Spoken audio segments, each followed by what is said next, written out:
7 o'clock in St. Louis. You're listening to TMA. It's presented to you by Brown and Crouppen on 101 ESPN and the TMA STL YouTube channel. And Doug, they're in there waiting for us at youtube.com/TMA STL.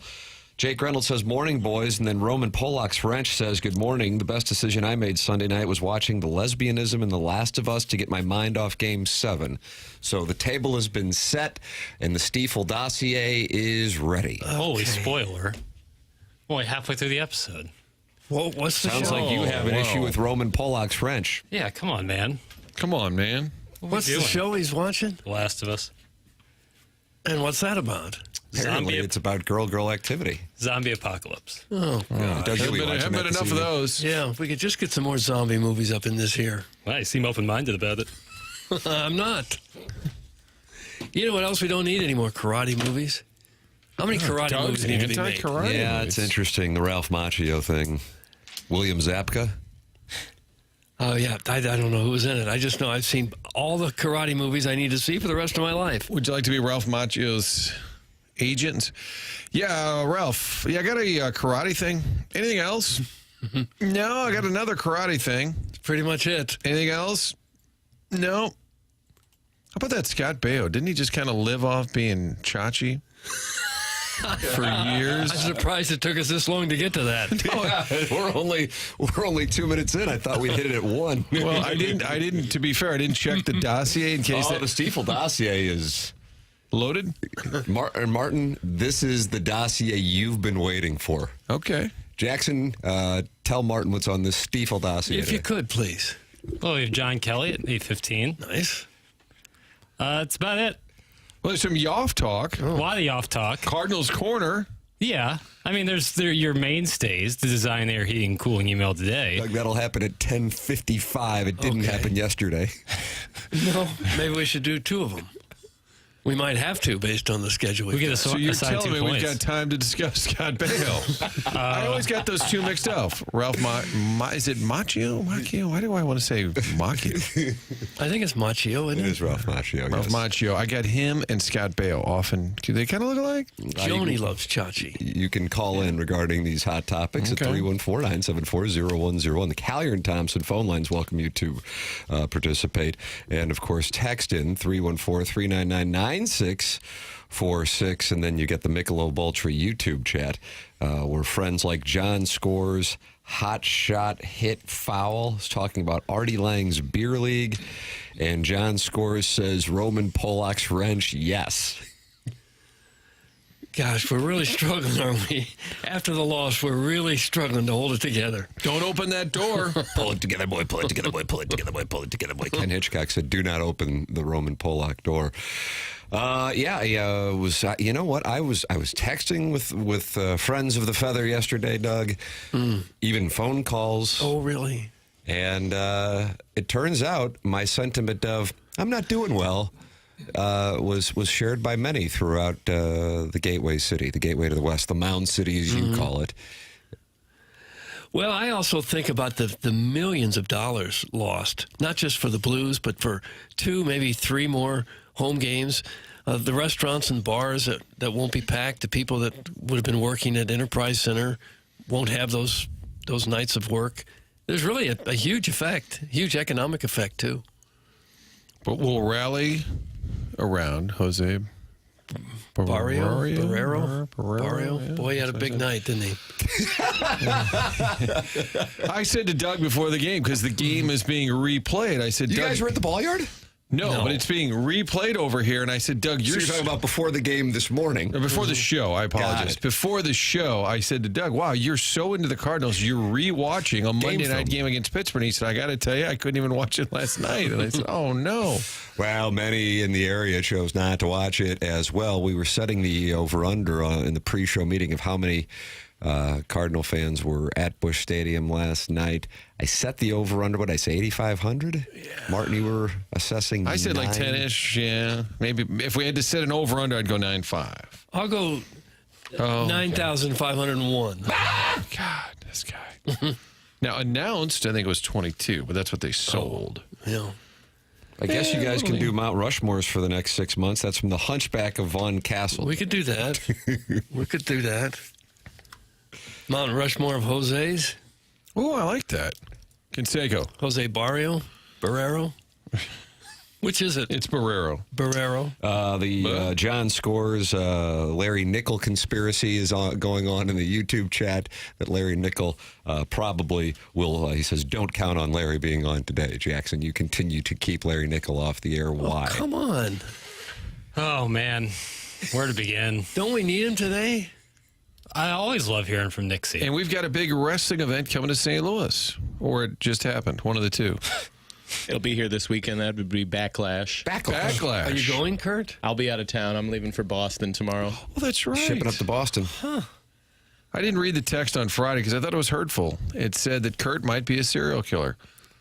Traveling out of town alone, they said, and going to sporting events. Now, for those not watching on the Michelob Ultra YouTube chat, you air quoted that. And so, Kurt, I didn't want Did to you go out of town this weekend? No.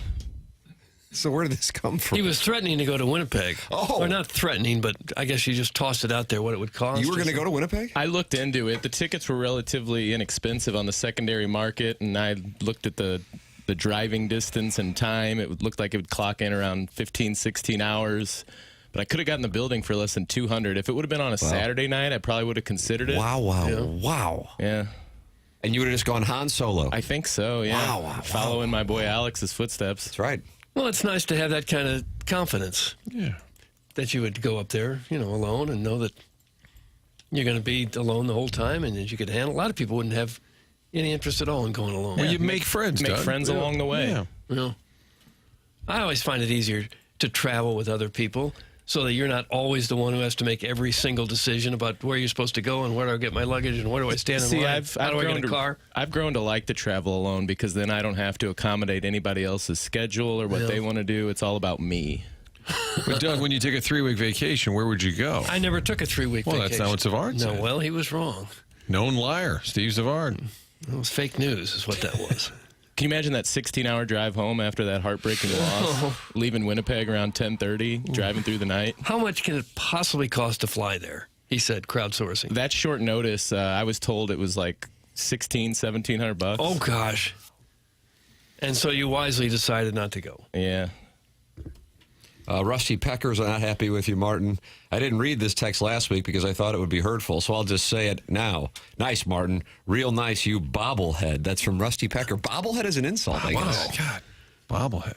Bobblehead is an insult. Well, I heard that term Kurt used mentioned he would be out of town, and it reminded me that we were just kind of plowing through on Friday. The three of us warriors over here doing radio, and Like our lives were in danger or something. yeah, I didn't want to. Kurt was handling a lot. Jackson was in the Zarks, and so I thought it wasn't the time to kind of throw out the old serial killer line. Martin, you have my permission to rip me at any time. Oh, How thank about you. that? There you go.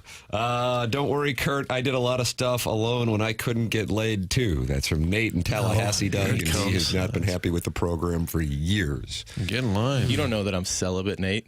How about that? Clip that off. You are welcome to send your insults in to us at 314-399-9646. Michelob Ultra YouTube chat. Your Larry Nickel conspiracy theories are welcome in there. Jackson just doffed his cap. Oh, no. That's an itch. Oh, you weren't doffing? That wasn't a doff? It was a perfectly Doff my timed doff. No, I didn't know. Was not my intention. What's the hat you're wearing there, bro? It's a Challengers hat. It's my Challengers hat. New Rochelle Challengers. There's a is that? tennis tournament in the movie Challengers. We're just supposed to know that? You Isn't said that it the like, one with the of course. MMF? Yeah. Yeah. Doug? Yeah, it's a tennis-based. MMF. It's a Group new sex. movie just out? Came out last year, yeah. Luca Guadagnino. Don't ever say that to me again. Did you get that Pirates hat yet? No, waiting on it. After the series? Just kind of feeling it out. It takes me a while to buy a hat. I can't just buy a hat online. I got to see how it looks on my head. You know what I'm saying? But you did kind of throw that Challenger back at us as if Like we would we were know. supposed to know. You're right, Matt. It's my Challenger hat. Oh, I'm sorry. Well, I think from the I've- movie. I think How many I've been people have asked hats him- that are based on a movie? I think I've been asked about it before. That's why I said it's saying it like you should know. Okay. Only because I said I wouldn't expect you guys to know everything about it. Okay. But you should watch it. It's a cool movie. But there's an MMF. More of just like erotic tension. Oh, I feel that this show has been based on erotic tension since 2004. Is that name taken? Well, I think it resonates. No. Yeah, somebody can get it right now Erotic because Jackson tension. through Friday will update. If you have a 636 or 314-573, any area code without a name saved in the text inbox, up until Friday, Jackson will update it. I'm looking at the names that are right in front of me on the monitor right now. Plumber, Warson Woods Wacko, Tim's Toothless Bottom Boy, Scissor Me Timbers, Patrick at Immaculata, Jackie Scissors. Then you get to a 314, but then you got Eric in the Central West End, recovering alcoholic from Belleville and Webster Groves, Nate in Tallahassee, Sharon's Pool Boy. Point being, Doug, now it's about 80% of the texters into the program have a name saved. You can have a name saved, but you got, well, how do they get your attention? Little Jackie Papers. Oh, you just text in your the name you'd like. Yeah, but how are you going to know that, like, if somebody just texts in, hey, I want erotic tension? Yeah, that's and if they're the first person to ask, it's yours. If you changed your text name last month, like, give it one more month. Sounds like we have a new policy being. Well, it's just dumb to change it every single month. like how many people are doing this? Is it just a handful? A lot? Like dozens? But you refuse to change it for Harrison's brother master, Mr. Siders, because you want to know when they text in because you dislike them oh so much. Yeah, well, they're on the list. Martin's got a list. Jackson's got a list. There's a Venn diagram, a little overlap on that list. You can't let them change identities on you. But you if know. people really wanted to mess with Jackson, then like thousands of people today would all submit for a new name. It would just be Harrison's brother Master Point 2. They would all just change it just so you had to stay busy typing. You really do need to have a policy, Jackson. I mean, if there's just a phone number saved, then that's probably the best route to go, I would say. Yeah, I mean, Once you got a name, that's your name. it's super easy. Yeah, I would say like I'll allow one name change, but how the hell am I going to keep track exactly of that? right. We got to be pragmatic about the application of this rule of law. No doubt, no doubt. I'm just, you know what? I'm just going to plug away today, and then we'll figure out the rest Sounds like later. There will be no rules. We will have anarchy in the Air Comfort Service text box, and that means Harrison's brother Master will be changing. So will Mr. Siders. I don't know, Martin, about your guy Kwame Voyukas IV, but he could be changed, and you'll never know who he was because it'll be changed. No, in the I can text tell. inbox. There's a tone. Oh, I can right. tell. Body work. I'm starting to think perhaps this is a waste of time. Whoa. Wow. How many years in are you, Doug? Are you talking about the show in general or Jackson's task? Well, the text names. It is nice to have names, you know, because if you get your text name read, you feel like you're a part of the family, and you are. And so I want people to have that feeling, but also, you know. But if you're putting At in a what phony cost? name, nobody's going to know that it's your text being read. That's why people like Sharon and Clayton have become such stars. Star of the Real Housewives Right. of TMA. I mean, I tip my cap, doff it, and this time intentionally, when folks use their real name, but I don't How expect often does that happen? precisely. So So then that means you're not doffing. seldom doff. Is the horny hubby a safe name? But if not, I sure would love it. Thanks. That's from the 314. There you go. All yours, Double H. My pool boy is texting in. Tell him to keep an eye on the water level with the drought conditions. That biatch gets low fast. Oh. That's from Sharon and Clayton, and apparently she's not happy with her pool boy. These are the kinds of storylines you will have on Real Housewives of TMA. I would imagine she'd have 3 or 4 pool boys for all of her various mansions spread out around the country. That's right. Okay.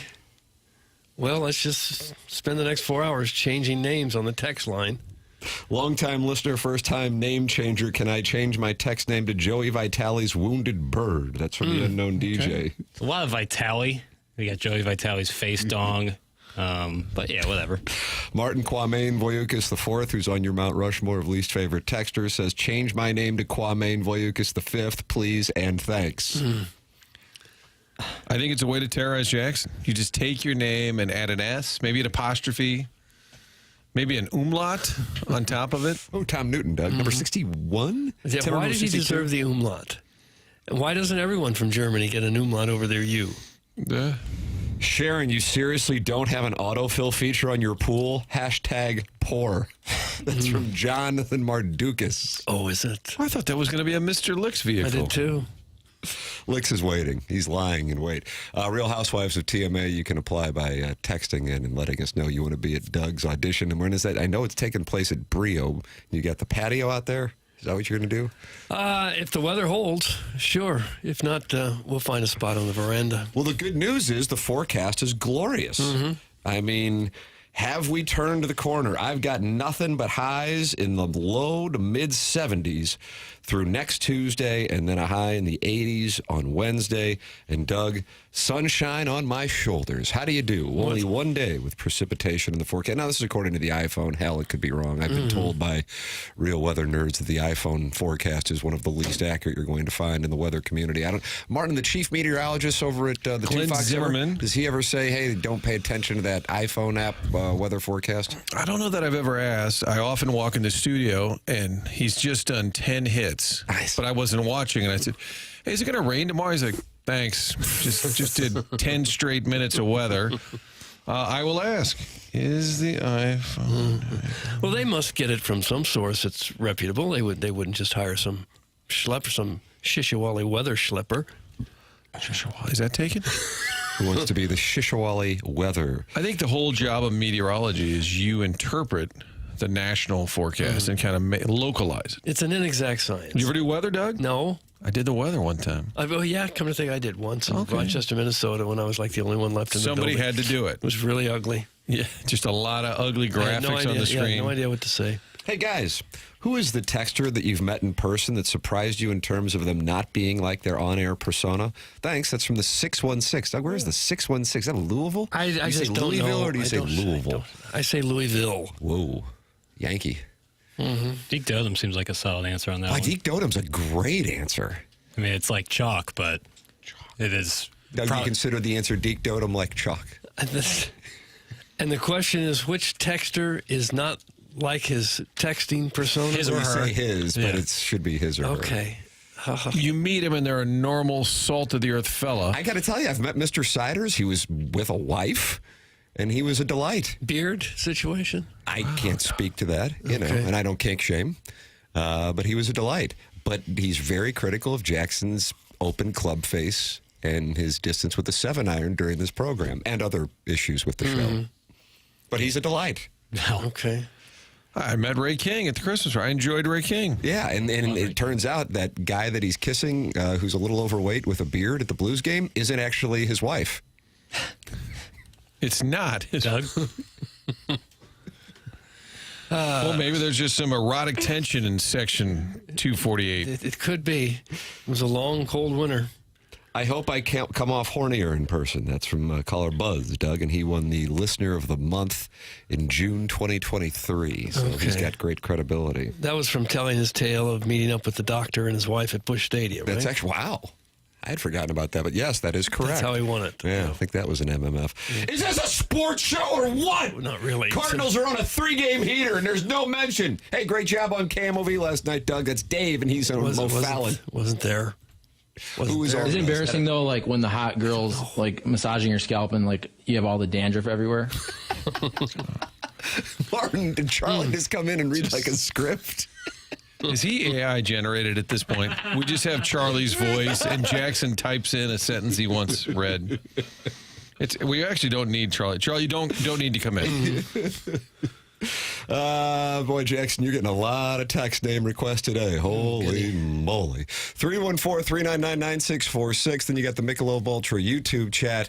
And, of course, the Design Air Heating and Cooling email today, the morning after at InsideSTL.com. That is how you can participate in the Design Air Heating and Cooling email today. It's Design Air online at DesignAirService.com. Now is the time to get the air conditioning tended to and tuned up for the warm weather months. It looks like we are living in Southern California with this forecast over the next 10 days. Just glorious. But you know it's coming. You know it's going to get hot. Make sure your air conditioning is ready for it. You go to DesignAirService.com and get tuned up. Martin's a client. Doug's a client. I'm a client. We welcome you to become a client as well at Design Air Heating and Cooling, which is online at DesignAirService.com. Longest running sponsor on TMA. That's Seth Goldcamp, 4th generation, no upselling, first class Design Air Heating and Cooling, DesignAirService.com. Do you want to do it? Do you want... It's titled in the Stiefel dossier, Somber Yoff Talk. The boys on Spit and Chicklets went through it. I have it. My favorite podcast, when I see it in my list of podcasts, next to the Holly Randall podcast, depending on her guest that week, is Scott Van Pelt's. And I can't click on it because I know he and Stanford Steve are just going to sit there and talk about the Blues and Jets game. I cannot relive it at this moment, and I don't know if I will be able to. So if you want to hear Ryan Whitney and Biz Nasty go through it. But I don't know. I don't know if that's. I don't know where the people are. Let me ask here on the dais. Where are you boys? I'm fine with listening. You're fine with it? Yeah, I'd like a little analysis, a little breakdown. All right, fair enough. Well, that's what you're gonna get. I'm not moving forward yet. I'm still not there. No, I'm not either. That's what I'm saying. That's So why I I think can't even listen to it. But I'll do it. If the dais wants it, we'll do it. Yeah, let's get a little analysis. All right, so that's coming your way next. It's called Somber Yoff Talk in Jackson's Stiefel Dossier. The program's called The Morning After. It's presented to you by Brown and Crouppen on 101 ESPN and the TMA STL YouTube channel.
Burritos, Totitos, the Doritos and Cheetos, Fritos, Mojitos, and the Senoritos, Flamingos and Trios with the jalapenos. Oh yeah.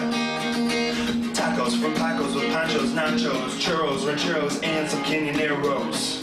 I'm out. Adios, amigos. I got you celebrate Cinco de Mayo outside of listening to the song. This is about it. I just kind of had this on a continuous There you loop. have it. Cinco de Mayo anthem. Best thing out there right now, no doubt about it. Wait a minute, was that the end of the song, or was that a Jackaroo edit? It was like one of those songs where you end on the last lyric, like all great songwriters do. Okay. They don't have any music to That was play them, them not out. you. Right. Okay. That song's been in our dossier. It's been in our Seems like he had another inappropriate Catalog? use of the word dossier. catalog possession I long don't know if before I ever Stiefel would joined. like to sponsor that use of dossier. All right, it is Somber Yoff Talk. Doug in the Michelob Ultra YouTube chat. Lex Luthor is not happy. I had hoped the Blues losing meant no more NHL talk. Disappointing that wasn't the case. Oh. Get out of here, you bum. You want to fight Lex Luthor? I want him out. I want him out. You're running the Real Housewives of TMA. You got too much on your plate. We're not supposed to talk the blue. We're the blues station. We're in a town where everyone is caught up in the playoffs, and we're not supposed to talk about them. Get out of here, you bum. I think in London somebody's getting you. That's enough Wimbledon, eh? No more Wimbledon talk. Well, Is there sports talk radio in Britain? that's actually a great question. Has to be. You think so? Has to And be. it's just That guy all won Burger King. A lot of lived soccer over talk. there. football all the A time. lot of soccer talk. Sports talk. I guarantee they talk a little. RadioUK.co. Oh, is that Talk right? Sport I wouldn't Radio. mind hearing some of that. They take calls from Take Smiths. They got incels. I don't know if they have like a This WFAN is kind of Nate culture in over there. Newcastle. Go ahead, Nate. All right, Jackson, what do you got here for this Yoff Talk? It's Doug. It's called Somber Yoff Talk. Okay. I am not ready for it, but the dais voted on it, and therefore, because it's a democracy, we proceed with Somber Yoff Talk. It's going to put me in a dark place. This is the metaphorical winter of our discontent. This is from Spittin' Chicklets. This is Biz and Ryan Whitney breaking down the 6-on-5 debacle that it was for the Blues and some of the things, the opportunities they missed in those final 2 minutes. Well, okay. You talked about the way that they close out games. Like, they had a hard time 6-on-5 the whole year. That was one of their Achilles heels, and you saw them allow 2 goals. The first one that made it 3-2, like, I was shocked because Schenner gets it like by the goal line in the defensive zone, and we're taught, especially when you're on your backhand and you don't know because you got your back to the play and you're scrambling and most of your guys are tired, you can't just throw that up the wall on your backhand. You just eat the puck along the wall. You grind away clock. You allow your guys to also get in a better position considering you were scrambling right before that. And then it happened right before their third goal as well, up the wall. Buchnevich. Why did Buchnevich ice that? That was a time. Hey, That was a Gary, brutal I play. said, oh my God, skate, like move your He had feet, no one's time. near He you. had time and space. But not even that. There was already an F1 in the neutral zone. If he would have just punted it to the other side of the ice, Yeah. you create the 50-50 battle. If you got guys who need to change, you can do so. So it wasn't even an issue of skating. He had 75% of the rink to just put it into an area, let your guy go be the F1, and then create a neutral zone forecheck where they're going to have to regroup, dump it in, and then hopefully get a retrieval. And there were so many positives for the St. Louis Blues team. It must suck. And just like the Colorado Avalanche, they're sitting there on the plane ride home being like, we had this game in the palm Even of our more hands. so, I think. More so. Okay, now I'm getting depressed again. Yeah, I got to tell you, I agree with both assessments. The team, like if the series were a boxing match, Doug, both the Dallas Colorado series and the Winnipeg and Blues series, the two teams that would be playing tomorrow night would be the Blues and Avalanche. But guess what?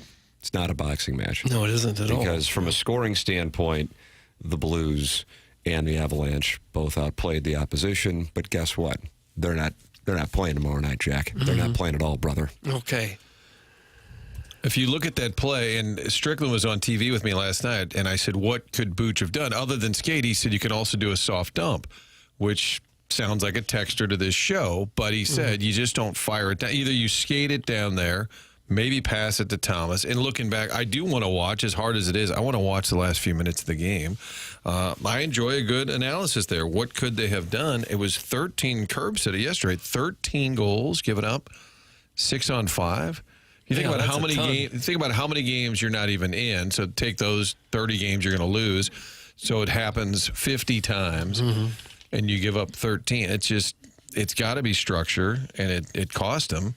And some of that's individual, right? He's talking about a play Shen could have made, which Navich could have made, but I guess it didn't help. But I still wanted to hear it. Oh, God, are we going to talk about the Blues all week? You're going to cry about them all week? We had 2 incredible NBA playoff games last night, and you guys want to feel sorry for yourselves over the Blues? That's from the Lord, the Raider, Greg. Doug, Okay, 2 go on. Gs. Get on out of here, you bum.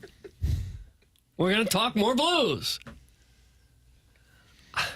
I think part of the problem was probably just plain old fatigue. Fatigue makes the mind grow weary. And I expect Buchnevich and Shin both have been out there a while. They both played 30 minutes or more. They're just tired, and they do things that maybe they wouldn't otherwise do. That's all I could think. I'm sure they know what play they should have made now, looking back on it. But when you're out there in the chaos of battle and you're fighting and skating and working and out of breath, it's harder to make the right decision. But you have to be able to make the right decisions. People make to win mistakes, games like Doug. that. People make mistakes. Yeah. It's true. All right, Papers, what's your next one? Ryan Whitney, co-host of Spin Chicklets, on Pardon My Take, talking about if there was a possibility that they were going to pull Hellebuck in Game 7. Think about that. 1 second. Hit the lever, please, Pale. No doubt. Okay, hit it now. You set it up. Had nothing in that first period, completely turned it on, and I feel bad for the Blues players in a way. Like that, they had that thing, and to pull the goalie and get 2 goals, getting 1, that happens, but to get 2, I'm still kind of like all over the map. Boys, my brain is. I have a question about Hellebuck. Do you think there was any chance they were going to maybe pull him in that first period again? Oh man, I was kind of 50-50 after the second goal. Because the first goal was like this 2-on-1 weird play, and he's kind of like desperate to get over. Parayko passes it back, and so it wasn't really on him. But then the second one, it's like, I don't know. I feel like you got to save that shot. I don't think it was deflected, but credit to Scott Arniel. I mean, Biz was ranting from the rooftops about starting Comrie in Game 5 after the madness of Game 3 and 4 in St. Louis, but starts him, gets the win, but then goes back, gets pulled again in St. Louis, and you knew he was starting, but what will probably be the MVP of the league. I think he might win MVP. Forget the Vezina. He's got that locked up. And then what's crazy about that game is he really he found his game when they got to overtime. Yeah, he was a lot better in overtime. I noticed one thing on that second shot that beat him. When you see Bennington line up to take a shot, he holds his glove hand straight up about shoulder high. And on that one, the goal that beat Hellebuck, he had his glove hand down low, like below his waist. And maybe that's why they always shot high on him, because he holds his glove a little bit different than so many of the other goalies do. I'm just a dainty little thing who's curious and heartbroken over the Blues. Will somebody with a size 34 waist or less please console me by appointment only? That's from the self-made stay-at-home with mom. And there's a picture of the campus of MICDS included in the text. And it must be a size 34 or less. That's going to be slim pickings in this particular. Yeah, in this town? You're barking up the wrong So weird. tree here. She said Maypole. It says Maypole season. MICDS. They don't do the Maypole at MICDS. Doug, you know No, that. but it's high society there. Fair. Guys, I tried watching the Leafs game last night, and I couldn't do it. Just seeing hockey on the telly brought the sinking feeling back. I'm not ready yet. That's from Stepdad Gary. Yep, Okay. Leafs and Panthers last night, I couldn't do it. Am I proud of this? I am not. Am I embarrassed by it? Yes. Are you? I am horrified by it. I was checking my score app to see when they scheduled the Jets and Stars, because I was always kind of curious if the Blues would get underway on Tuesday night or Wednesday night. They'll be playing tomorrow, and I saw it, and it made me ill. And, Doug, I'm I'm embarrassed to tell you, but I got to be honest with you. Okay. So the lesson there is we'll never complain about a late start again because you're in it. Yeah. You know? And they do have the quote-unquote 8:30 start, so 8:51 start in Winnipeg tomorrow night. Looks like St. Louis and Joseph Wall will be tending the net for Toronto here for a while, maybe. That's right. That's Anthony in the Stiefel Solars. dossier. Look at you setting up the Stiefel dossier. Oh, okay. I didn't realize that. That's less than somber Yoff Sounds talk. like Doug didn't see the Stiefel dossier. No, I used to get a paper handout. I don't get it anymore, and I don't see it on the email. Libby Jack is sort of silently going green on us, Doug. We used to have a stack of paper here. What is the reason that Doug doesn't get a printout now of the Stiefel dossier, Jackson? Printer's not working. The printer I use. Is there another one that you could try and use? I could, but I'd have to it be a whole thing, whereas Doug has a computer directly in front of him, and the dossier changes. But I don't get it on email. Is it supposed the to go email on that I fluid? sent? Well, I sent you an email. It's still there. Like that email I sent you is good from forever. October. I have the one But then from I October. resent another one. And again, I'm trying to go green. You know what? I got to go trying back to October to get the... I sent Man, one to this you. system. Just I sent search one the to word you, dossier in your email, Doug. Doug, it works. Believe it or not, it works. And in segment dossier. 8-2, Tim, to look forward, tease ahead, continental Yoff talk. Continental Well, we're Yoff going, talk. yeah, staying in the continent, but away from local. It looks like 10-1 I may miss out on is uniform corner. Ah, yeah. I haven't I'm just received the teasing ahead, dossier pal. since May That'd be a good 1st. one. Oh, I'm hopping mad, fellas. All right, I'll send it again. Well, the self-made stay-at-home Ledoux mom is even more angry. Are you serious, Jackson? Yes, they do. You're no Ledoux boy. Is anyone going to hold Jackson accountable for his MICDS maypole take? It's from the self-made If I'm not mistaken, it's a religious ceremony, and MICDS is not a religious school. You're riding high after the Man Rocket win on Monday. Yeah, that was a big win for you. I Are went you to gonna high parlay school. this The one? maypole is a religious ceremony? I thought. Self-made stay-at-home Ledoux mom is not in agreement. Well, we didn't do I that don't know if you Ledoux. want to go up against her right now. I think This would be a good time for her to call in so we could hear from her. Don't you agree, Doug? I think so. I think she should call in. 314-974-0101 is how she can call in, and Doug Jackson and her can work out this MICDS maypole argument that is going on. Young team, young mistakes. We still took the top team in the league to the brink, and it took a lot of luck, and our Blues shooting themselves in the foot multiple times. Hurts now, but very excited to see a very dominant Blues team next year. That's from the 573. Give him the Slurpee, Joe. Give him the Slurpee. Yeah. That's in reference to Joe Strauss handing out Slurpees when people would give positive talk after a loss. Yes, but we've lost Jackson to all the clerical duties today, so we won't have a multitude of drops. That's the reality. This alliance is a version. Well, no, I miss it. Jackie, come back. Give us a Slurpee because, hey, we're trying hard. Okay. There we go. Thank you, Joe. Thank you, Joe. The Slurpee is the participation trophy, I guess, for the media types. Guys, what's going to hurt worse is when the Jets sweep the Stars, beat the Oilers, and make it to the Stanley Cup Finals. Sincerely, Olaf Melberg's beard. Yeah, that would hurt. That would sting a little bit. But whoever wins now, it's still going to sting because we thought the Blues had a chance to advance. When you look at the Blues roster, we didn't think, oh, but this is a Stanley Cup champion.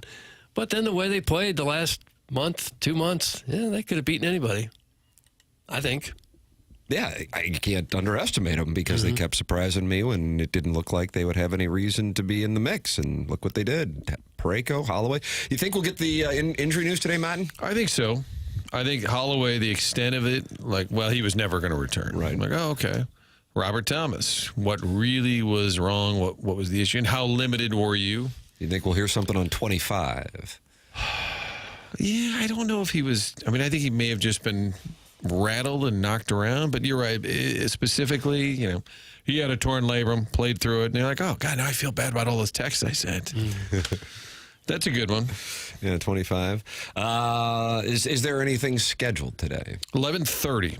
Army, Monty players. So I don't know if they're doing an open room or if they're just parading guys through, but Army and Monty talking for sure. Players available. This is the locker cleanup, one of the more somber traditions of sports media. Remember the time when Armstrong said when you get a head like that, you got to jab a knife in the guy's eye or something? I wonder if we'll get one of those speeches again. They did have a brief cutaway of Armstrong and Al McInnes. I don't know if you saw that. I don't know if that was on the... I feel like it was on the FanDuel broadcast. I know I've seen it right after that goal. It was, I mean, we're talking about like a second. And just the look. And there was the one, maybe it was 2018 when the Blues were on the verge of going to the playoffs and they gave up a late goal and Armstrong like got up and was raging in the suite. And hey, I understand it. I'm sure plenty of people were raging in St. Louis on Sunday night. Well, maybe he'll punch a reporter today. Well, I don't think he'll do that. Well, then we'd have something to talk about. The only maypole stay-at-home Ledoux mom has seen was the one at Villa where she cleans up the trash after the students and families leave. That's from the Warson Woods Wacko. Gosh. It sounds like he is sideways now with the self-made stay-at-home Ledoux mom, which I guess makes him in an alliance with Sharon and Clayton, Sanibel, Maui, and Michigan. Okay. I just wish we could all get along. Doesn't look like that's going to happen. Feels like the text line's turning a little more hostile as we sit here. Who'd have thought we'd all be so upset by maypoles? And if you're the stay-at-home Ledoux mom, you probably have time to call in. So she makes sense. I don't know what she's doing. How about this from the Maryland Heights meat massager? What gets, and this is in the Michelob Ultra YouTube chat where 224 friends have gathered to watch the presentation and talk it over. What gets my dauber down is not that they lost, but that they had a chance to destroy a franchise and they didn't do it. The Jets need to lose in round 2 because they are hot now and could win the baby. That's from the Maryland Heights meat massager. He wanted them to destroy a franchise. That seems a little drastic. I'm not certain that the entire Winnipeg franchise would have crumbled and moved immediately had they lost that game. I got to tell you, after the Phillies loss in the NLDS in 2011 and Ryan Howard blew out the Achilles, they didn't get back to the playoffs for more than a decade. And they were the dominant team. Remember how the Cardinals were heavy underdogs, and they lose that series, and the Phillies just weren't heard from for years. So the next time the Phillies were in the playoffs, was that 22 series against the Cardinals? Was it really? I believe that is correct. That's probably something I should look up. Well, I'm crowdsourcing here, but I guess in a way you brought it up, so I don't know if that's really crowdsourcing. I've used that as a reference point before. Because the 2011 Phillies, I think, were the best team the Cardinals beat in the playoffs in the 21st century. And who else they have? Chase Utley was on that team, right? Well, it was the rotation. The rotation was ridiculous. You had Halliday, Cliff Lee, Cole Hamels. I mean, Roy Oswalt wasn't the Roy Oswalt. Robin Roberts, was he still on? Stadium. I think Robin Roberts dressed up as a squirrel and ran in front of Skip Schumacher when he was up. Carlton, of course. Yeah, the blue uniforms. That they brought them all out. Martin, your crowdsourcing? Yeah, they missed the playoffs after 11 until 22. Where they got vengeance on the Cardinals. It's kind of a interesting comparison when you look at the Cardinals, a team that consistently makes the playoffs, maybe never, I shouldn't say never, but doesn't get to the highest high, but doesn't have a bunch of down years, 10 years without making the playoffs. And you look at the Phillies now, who are super contenders, but had to go through a 10-year respite of playoff baseball, It's like the window always open with the Cardinals, whereas the Phillies certainly reset. They had a losing record almost every year in that span as well. Best they were was 500. And that Dave Dombrowski likes to spend money, Doug. He comes in, just starts spending money. It worked in Boston. Yeah, they threw a ton of money at Bryce Harper. Jim Bowden with a column in The Athletic yesterday saying that the Cardinals should trade Ryan Helsley to the Phillies now. Phillies and Dombrowski have been public, actually I think on Bowden's show, talking about how their weakness is the right side of the bullpen, and Dombrowski needs to tend to that. And he said the Cardinals would get more if they were to trade Helsley now to give the Phillies 2 additional months of use as opposed to sometime in July. What would you want in return if you're the Cardinals? What sort of play? I'm not saying what particular player, but what position or... You want a starting pitcher, maybe? Building for the future, right? So you want somebody. You want somebody at the AAA level that's maybe knocking at the door. I think a starter's right on, Doug. Yeah, I think it's a starting pitcher. Yeah. What are you going to do with another infielder? Yeah, and you're getting old with Michaelis and Gray are starting to get up there. No more thoughts from you, pal. You thought MICDS didn't have a maypole. That's from the self-made stay-at-home Ladue mom, and it sounds like she is Have ready. we gotten confirmation that they do? I guess it might not be a religious thing, so I apologize. If they for do, that, it's going to be hard for you to get past this, I think. You may need some time away. Probably be I think it's just a okay. celebration of spring is here, right? Isn't that how it started? Fertility. Yeah. And yes, they do have one at MICDS. Do they really? Wow. All right. I guess I'm sorry. It's a tall, decorated pole traditionally erected for May Day celebrations and other festivals around which people dance and weave ribbons, a symbol of spring and fertility. Let Heim talk to the Phillies. Get Mo far away from that deal. That's from the Pirates beat writer, who I guess is in town, Martin. And He's texting in. Doesn't want to say his real name. The Pirates beat writer is rooting for the Cardinals to make a good deal. yeah, they're still sideways between Western Pennsylvania and Eastern Pennsylvania, and the Pirates beat writer is expressing that. Guys, Rutherford said yesterday the Blues need to improve their defense. Would there be a situation where they could trade for Petro? That's Eric in the Central West End, who Jackson finds attractive but is not attracted to. Yeah, correct. I wouldn't think so. He's got to be 35 himself by now, isn't he? He'll have another chance to get another chalice. Legit chance against the Oil. So how does Army trade off some pieces here? You got to take a Justin Falk, shop him around a little bit. Nick Leddy, shop him around a little bit. They don't eat money. They always find a Think there's any taker. chance 25 goes before the no trade clause kicks in? I think there's a chance. I do too. I think that's, if you're behind closed doors and you're Doug Armstrong, you're looking at the roster and saying, how do we win in the playoffs? And now Strickland made this point to me. He said, if it's Cairo and we're playing Colorado, he said he's probably skating up and down the ice. He said against Winnipeg, in that type of series, he said he's not going to be the same factor he is in a different style. You just sort of, I think with Cairo, you have to accept what he is. He's a high-scoring player who's not going to be grinding it out for the puck. He's never going to muck and grind or be overly physical in the corner, and that's going to be frustrating. So I think the Blues have to decide, can you give up that many goals just because you're frustrated that he doesn't do the other things? I think it's being discussed for sure. Wow. I mean, I think the idea, I'm not saying they're about to trade him. I think everything's on the table. Okay. I think in the room you say, okay, can we trade this guy? What do you think? What can we get for him? What about improving on this line?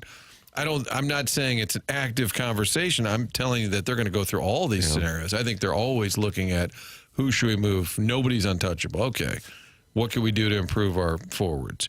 But you would acknowledge, like, Snuggerud isn't. Right. I don't think they're trying to, the particularly young guys that are just arriving. I think Cairo is probably somebody they look at and say, okay, can we win with him? I think that's a fair question they have to answer to themselves. I don't think he'll get traded, but I wouldn't rule it out. 25 has played his last game for the Note. They'll trade him for a guy named Brant Clark from L.A. That's from Harrison's brother, Master. Martin, All right. you have him on the show sometimes to give you NHL reports? Harrison's brother, Master, yes. We'll go live to Busch Stadium later, but first we've got Harrison's brother, Master. I'm going to write it down, though. I don't think the Blues are far away right now. I mean, they may have been good enough this year, if it not for a couple of deflections with less than 2 minutes to go in Game 7. They're moving on. I don't think we can look at the roster and say, boy, they need a lot of help. Now, you're going to have to improve, of course. You're going to have to get younger defensively, I think. That's the problem. Because you've got Suter, who's 40, and Leddy is 35, 34. Parayko will be 32 next week. Cam Fowler is 33. You're going to have to find some young defensemen. If you trade 25, Doug, it has to be a hockey trade. That's from the 618. Of course it would be a hot. What do you think? That's it's going to another be a basketball trickism. trade? No, a hockey trade, you can't trade for picks, cash, minor league players. This text is going to upset Doug, Martin. It does upset me. And sometimes if a player runs into the goalie, you say, well, was he making a hockey play? What other kind of play? Or in golf. Oh, that was a good golf shot. Of course it was a golf shot. What about football move? Stop this. Football move. I don't care for it. What about a good piece of hitting? Nobody said anything about That's baseball. horrible. Hit a 3-run homer in the upper deck. Nobody says, boy, that's a nice piece of hitting. Get around late and hit one to the opposite field. What a great piece of hitting. Stop it. Situational awareness, Doug. Guy hits the first pitch into the gap for a 2-run triple. Nobody says, boy, that's a great at bat. A guy walks. Oh, what a great at bat. Sometimes they'll Give me the triple. Sometimes they say after you ground out after 8 pitches. Great at bat. Because he looked at some balls. Clip that off. Stop it. That will be in drops. 25 is about as useful as the self-made stay-at-home Ledoux mom. That's from the Warson Woods Wacko, and he has turned his attention from Mr. Licks to the self-made stay-at-home Ledoux mom. Doug, the audience is just, they're at each other's throats. That's what happens when the Blues give up 2 goals in the final 2 minutes of Game 7. They're not happy. Now, they hadn't been happy anyway, but now they're really not happy. If you start talking about trading Cairo, remember he just scored 36 goals for you. He's the best goal scorer you've got on the team. That's an awful lot of offense to replace. What if it was a hockey trade? If it was a hockey trade, yeah, maybe. So now you're on board. Doggone it. Colton Cairo and the old vet Fowler. The old vet. Thank God they got Fowler. Move of the year. Forgot that Torrey Krug's still here. He scored 30 or more 3 years in a row. So who are you going to get out there that's going to do that? Who else do they have on the team that Doug, can do I'm that? not saying they're going to trade him. I'm saying you look at every scenario. How do you improve? How do you win? Because you know you're going to be playing mostly in this division. Some tough teams. What are you going to do? I think you're going to improve by getting younger on defense. Okay. Cairo and Sternberg and a first for Brady Tkachuk. Make it happen, Army. That's from Ricky Clemens, ATV dealer. Well, if you're talking about getting one of the superstars in the league, sure. And that's what Tkachuk is. How fired up do you think people would be if Brady Tkachuk? Oh, they'd love it. This Absolutely place would love be it. up for snatch grabs. Yeah, even if it cost a pretty penny. Oh, yeah. Well, in Sure. terms of capital. In terms of players? In terms of, are you talking about a hockey trade? Do a John? hockey trade. Capital sounds like he's doing a little mo. round of funding. A little mo. That would be outstanding. Yeah, I don't know how much you'd want to give up. You'd probably have to give up a ton to get Matthew Tkachuk. You'd have to give up a ton of players. Brady. I'm thinking about Brady. Oh, Brady. Yeah. Eric in the Central West End is really on board with Petrangelo. Petro for Cairo is a hockey trade. That's It'd Eric. be a bad hockey trade. You're talking about a 35-year-old defenseman for your leading scorer. That would be a bad trade for the Blues. Do you want Hey, to fight Petro, Eric? you didn't want to play her before. Do you want to play her this time? Mm-hmm. Jackie, little Jackie Papers. Little Jackie Papers. Rascal Puff. Cairo hasn't missed a game in 3 years. He's last missed a game in 2 years. He's played 82 games the last 2 seasons. That's what I'm trying to say. He hadn't missed a game in 2 years. Stop with the Cairo campaign, Doug. He's soft as Charmin and always will be. He needs to go. Oh, From Sharon gosh. and Clayton, and now she's To go? sideways with the executive producer of The Real Housewives of TMA. He scored 36 goals for you. He's not the hard-nosed guy who's going to throw his body around. That's Walker. That's Tucker. You got guys like that. Those guys aren't scoring 36 goals. You can have both. You need a sniper. You need some snipers. And that's what he is. Warson Woods is a runoff area to the neighborhood you cannot afford, wacko. That's from the self-made stay-at-home Ledoux mom. And it sounds like self-made stay-at-home Ledoux mom is now on board with Mr. Licks, who wants to turn Warson Woods into a lake. I kind of like the zip code wars that are going on here. Well, the Webster and Connellville one is one of the more surprising ones. I think we do have areas of our town we could probably flood and turn into a lake, and it would be for the better of everybody. I don't think Warson Woods is one of those places. You saying that from an elevation standpoint or from a... Oh, just lots of standpoints. Yeah. Well, this is from inside the room. Daddy Padre says, Doug, I think if you're going to deal him, it's now before his no trade clause kicks in. We've seen how that works out. Like Martin said, if you lose 35 goals but still get a guy who scores 25 to 30 but brings more elements than Cairo brings, I think you do it. That's from Dad. DBA Daddy Padre. Dad. He's pretty bold for being in the room, Doug. Sure. Says He's a not lot in the room. You sure? Someone called Doug Pucker Carlson. That was Arbor Day, your 2023 and 2024 Texter of the Year. You can send in your wide variety of insults. 314-399-9646. That is the Air Comfort Service text line. Then you got the Michelob Ultra YouTube chat. Tiny Peepee's in there talking to Big Blonde Dan and Hot Shot Hit 5. foul. Doug, you like that? Hot shot, hit foul. Yeah, I don't mind it. Yeah, that's a new name in the Michelob Ultra YouTube chat. You can get in there and talk it over with other listeners of TMA and watch the program. John Kelly is going to be with us coming up at 8:15. The program is called TMA, and it airs on 101 ESPN and on the Michelob Ultra YouTube chat.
This is Action Jackson with a Sports Center update driven by Johnny Londoff Chevrolet and Johnny Londoff Autoplex. The Cardinals win yesterday, defeating the Pittsburgh Pirates. Make that 3 in a row for the Redbirds. They will take on the Pirates again tonight. 6:45 first pitch. Matthew Liberatore toeing the slab for the Redbirds. That was another Sports Center update driven by Johnny Londoff Chevrolet and Johnny Londoff Autoplex. See them at londoff.com. Chevy, together we drive. Are you kidding me?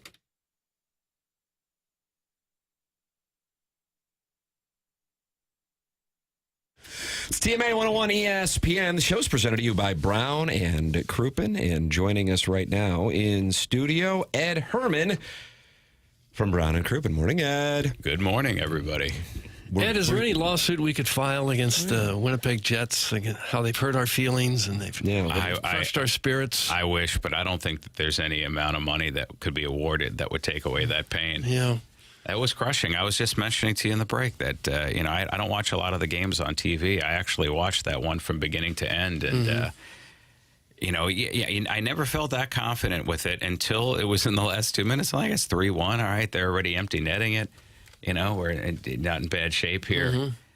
And then I went into prayer mode, just because you do that at the end. And you're doing the countdown. And then, man. Yeah, we were counting down, too, at my house. We were 13, 12, 11. Oh, my God. It was just, that's a sport gut punch. But like I was saying, I tried really hard to, put myself in the shoes of those Winnipeg fans and what it must have felt like on their side. And I hear you guys mentioned it was like Game 6 of the 2011 or David Freese moment, but on the other side. That's correct. We got that feeling of what it feels like to have it just stolen from you at the last instant.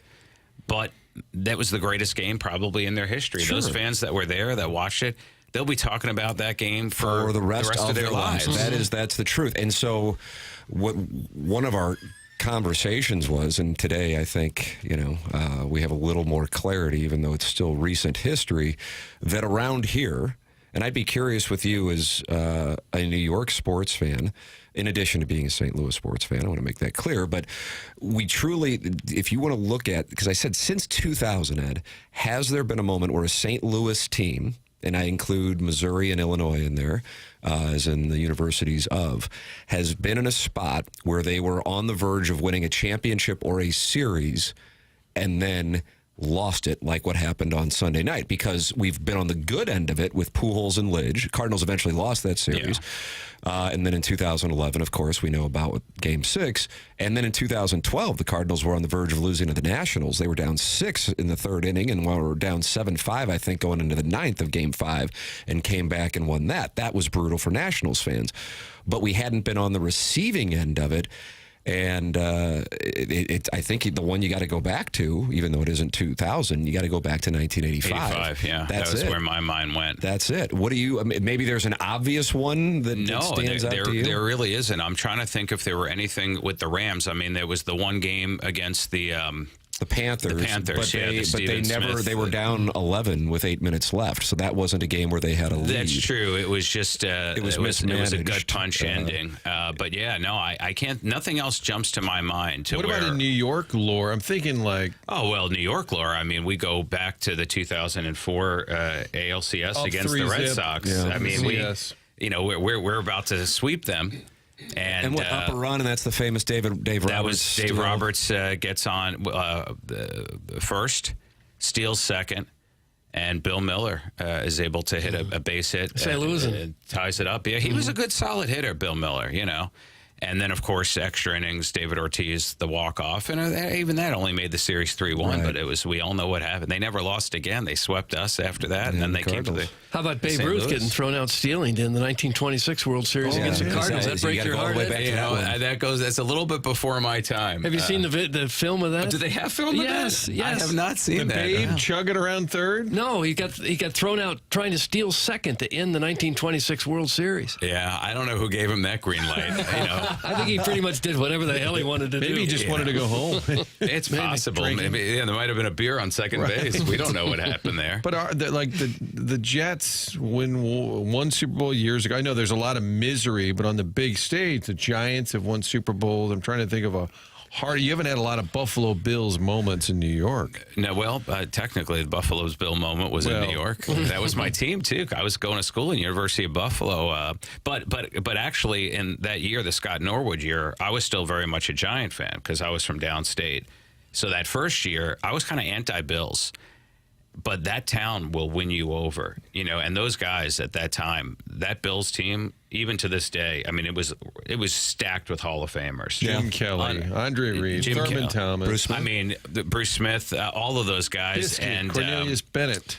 Yeah. Darryl Taylor and James Lofton, and at least in the first year, Lofton was there. And then Steve Tasker, who's the most underrated player on that team and deserves to be in the Hall of Fame, and I think will be at some point. I think they had Don Beebe, too, as... Are we going to sleep on Joe DeLamalure? Darn good. And let me tell you that. And then Marv Levy is a Hall of Fame head coach. Coached at WashU back in the day. You know, is he And still alive? I'm trying to remember. Is he both. I think. Did Marv Levy pass away, or is he still alive? He's very old. I think he's close to 100 years old. Yeah, he's got to be near 100. He's 99. 99 years old. See, NYCD is one of my people. I love that an old little Jewish guy is this little Hall of Fame, head coach in the NFL. He always looks so little, but the guy knew what he was doing. I mean, 4 straight Super Bowls, albeit losses. They just ran into some heavy-duty teams those years with the He seemed like a great guy, too, Marv Levy. There was nothing not to like about that team. Yeah. Honestly, top to bottom, it was a joy. So that first year I wasn't pulling for them, but then after that I was pulling for them. So what do we do now with hockey? Do we now pull for the Jets? No, I do not think that is the vibe in St. Louis at all. Really? Yeah. Where do we turn our attention to? Do we just turn it off now? Here's the deal, man. So many, and I'm one of these people too, and I'm a little alarmed by it, how much I'm negatively impacted by it. I'm surprised, but being honest with the audience, I think a lot of people aren't in a position where they want to watch hockey right now because it's painful. And I fall into that category. I was planning on, certainly, I love these other series. The Leafs and Panthers with Matthew Tkachuk involved and Craig Berube coaching the Leafs. And didn't even want to mess with turning it on last night. Do you turn your attention over to basketball? I watch the NBA anyway. Yeah, I mean now they're in. We're down to the final 8. There's some good series going on there. I mean, I think Knicks Celtics is going to be a lot of fun. I think the Celtics obviously heavily favored, but the Knicks, I guess, pulled it out last night. Mm-hmm. So now that all bets are off there, those are, 2 Northeast teams that are, you don't get to see a lot of New York, Boston in there. It's been a while since they seem to have had a series together that had this level of importance. So I guess you can turn to that. Oh, I usually watch both the NBA playoffs and the Stanley Cup playoffs. And you could turn over to the Cardinals, who are, if they could finish out the series with the Pirates, they'll be right back to 500. The Cardinals can just get hot. They are hot. Let's give them their due. Come on, guys. They're only a game below or 2 games below 500. Yeah. And am I wrong to say that they've already had swept 2 different doubleheaders this year? Yes, within the last week. Let me tell you, that is not easy sweeping a doubleheader, and to do it twice, and we're only not even 40 games into the year. I'm telling you, this team may turn out to be better than people are thinking they will be. So, what kind of range would you put that on a win total? Let me tell you, I think if they can finish. If they could finish with more wins this year than last year, I think everyone would consider that a huge success because they had a winning record last year, right? They were 82 wins, 83 and 79. If they could finish with 83 or more with this team, that's a successful season. So here's the core issue that they have: nobody cares at the moment, and that is. And so, I think the players care. Well, I'm not debating any of that. I'm just saying it's alarming to me the level of lack of interest in the market at the moment. Yeah, but now it's coming off of a Blues team that didn't just start the playoffs a couple of weeks ago. That team captured St. Louis starting in mid-February. So the Cardinals never had the moment. Now it's clear for them. They have had a good week. I'll be curious to see this. I always kind of go to okay, when they have this game on Friday night, the Blues are playing. It's not a fair barometer. When the schedule is clear and if the team is lingering around 500 and school is out, will we then see people? Because last night, man, it looked like there were about 9,000 people in there. Well, I think that the town was still hung over from the loss the previous day. And again, last night was a Monday night. Listen, I believe that fans in general, and I don't mean this as an insult to anybody, okay? This is human nature. You want to learn about fans, watch the WWE and watch how easy it is for people to turn their opinion on a person in an instant. There could be a wrestler that they've been cheering for 10 years, and they do a heel turn effectively, and that crowd knows on impulse. Now I hate this person. I don't know why. I loved them for 10 years. And now, because of one gesture, I now hate them. Same thing when they do a babyface turn, right? Is you've been hating them for 10 years. They do one decent act where they come in and break up some activity. And with that, the entire crowd, like a tidal wave, switches in an instant. And once you know that there's that part of human nature, and I don't know what accounts for it, It's just a very easily triggered emotional side. It wouldn't take much for the Cardinals to immediately win back everybody. It would just take a showing of heart, a showing of surprise or success, or somebody's doing something special, and man, people will come back in an instant, because you know that's what people want to do anyway, and they don't want to not like it. They don't want to not be into it. They want to get the juice back. Doesn't take much. Just put a little something in their tank, and they will run. I think if you get a winning record and it's summertime, then people are, all right, let's go. Yeah, you can't be 6, 7, 8 games under 500. On the plus side, there's not a ton of stuff to do here in St. Louis that's as much fun as going to a game. Well, what's more fun than going to a game? Outsider. You ever been to Six Flags? Oh, let me tell you something. Six Flags is like hell. Oh God! That's sales team just took a nosedive. Why are they big advertisers? Oh, I don't know anymore. First of all, hey, let me tell you, a lot of people like hell. I am not one of them. That's the copy for Six Flags. Walk it back. I can't walk it back on my own behalf, but I can remind people that other people may feel very differently about it. When my kids were young, they loved it. They didn't realize that they were standing in the middle of hell. Only me as the adult realized that this is it. I'm in the bottom of the pit. But no, I would say in St. Louis, best thing in St. Louis to do is go to the zoo. That's number, it's right up there. That's We number love one. the zoo. I think the zoo is the best. And Grant's after Farms that, is okay. Grant's Farm's lovely. Yeah. It's hard to go there multiple times because you're having the same experience over and over. You don't get a lot of different experiences. You don't like riding the tram? Yeah, of course. Who doesn't like riding the tram? I don't like waiting for the tram.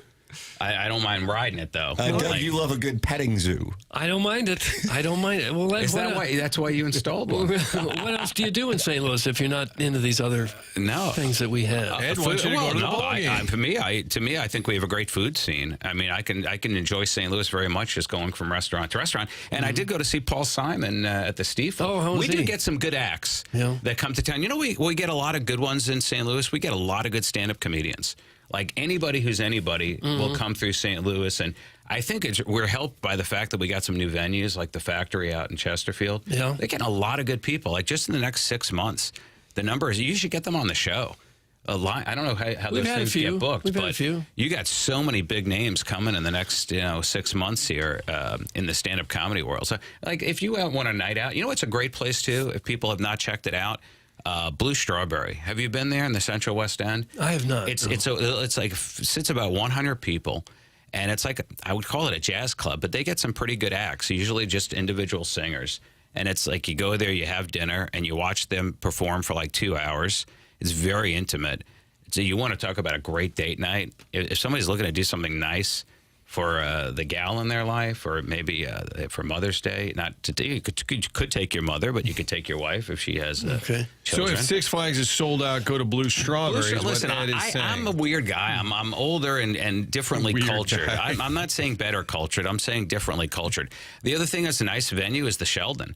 Another really intimate place. I don't know if you guys. It was right next to the Fox Theater. Yeah, I've been really there. intimate. Mm-hmm. It's very old school. Kind of has our version of the Ryman Theaters and with the seating. Yeah, but really great sound. Yeah, some of those places are just built with great sound in it. So I think we're really strong in that area. If you want like a nice little date night, we have a lot of things to do.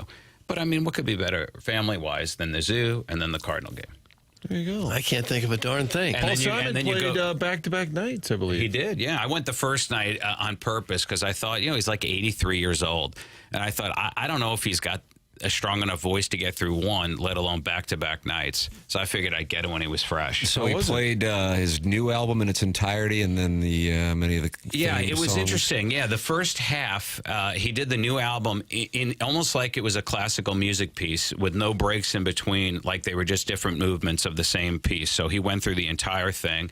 It was about 35 minutes, and it was nice. It was very mellow, and the crowd was into it because he explained what he was doing. So it didn't feel like when you're at a concert and they're playing all these big hits and then you got to hear 3 songs you never heard of and you're like, man, I wish somebody would have told me I would have gone to the bathroom, Like he told you right out of the gate, here's what this is we're going to do it like this. Mm-hmm. And then after his intermission, then he came back and he peppered in some hits, solo hits, Simon and Garfunkel hits, a couple of deep tracks for the more loyal fans. But he was great. I tell people this, any chance you have to go see a legend, even if they're past their prime, you're not going to get them in their full voice. But some point, you're going to look back at some of the people that you had the opportunity to see, and it's going to feel like you lived a more significant life because of the number of times that your path crossed paths with sort of these people that live these extraordinary existences. And so I saw Frank Sinatra at Scottrade it was Savis back then in 1997. And again, I'm catching him like a year or two away from death. He's got a teleprompter on there. Was that the name of the tour? That was it. It was the I'm a year or two away from death tour. No, it was actually called the I need a teleprompter because he had a big one on there and he needed it. I mean, listen, the guy was old. He was losing his mind. Remember the words of the songs? Is it? He needed to remember the words of the songs. You know, remember, songs are repetitive. A lot of times. I did it. Yeah, somebody else. Whose way was it? It was mine. But let me tell you that. But his voice was still great. And now I still have this memory of taking my mom to see Frank Sinatra. Go see the legends, man. They come to town. Got to go see them. What other legends have you seen? Oh, I mean, I've gone to see Neil Diamond. I've seen Frankie Valli.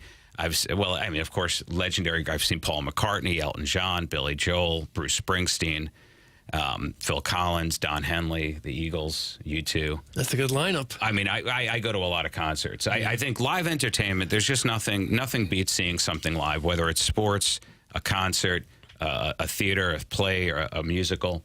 You know, I was in New York and I went to 5 shows on 5 days. I think that's when it hits you how good the people are when it's live. They're not in the studio redoing it 6 times to get it just right. They're out there one song after the next with no breaks. No safety net. Belting it out. That's it. And, and sometimes they'll make mistakes, and you don't ever see the same show twice. You know, you go to live theater, and they're always trying stuff. Why wouldn't you? I mean, if you were doing a part, you don't want to become such a robot that you do it the exact same way every single time you say it. You want to play with it and see if a line gets a different reaction until you really lock it in. I don't know. It seems like that would have been fun. And the venues are Stiefel. If you've never been, it's a great venue. Fox Theater, just go once or twice if you can. I think the Stiefel has got the best. The Stiefel and the Symphony. Those buildings have the best acoustics of any of them. I love the Fox Theater visually. I think the acoustics in there are too echoey. Sometimes you can't really make out exactly what the people are saying. But at Stiefel, it's like they're saying it right into your ear. It is really unbelievable sound in that place. Ed, stepdad Gary texting in. I agree with Ed. I have 2 huge regrets, and that's not going to see Prince or Tom Petty when they were here last. That's from stepdad Gary. Yeah, think about that. I wish I had been old enough to have gotten to see Freddie Mercury perform, with Queen. I think that would have been an experience that I never would have forgotten. I think if Elvis had lived long enough for me to get to go see him, I think that would have been magical. I saw the Baldnovers in Branson.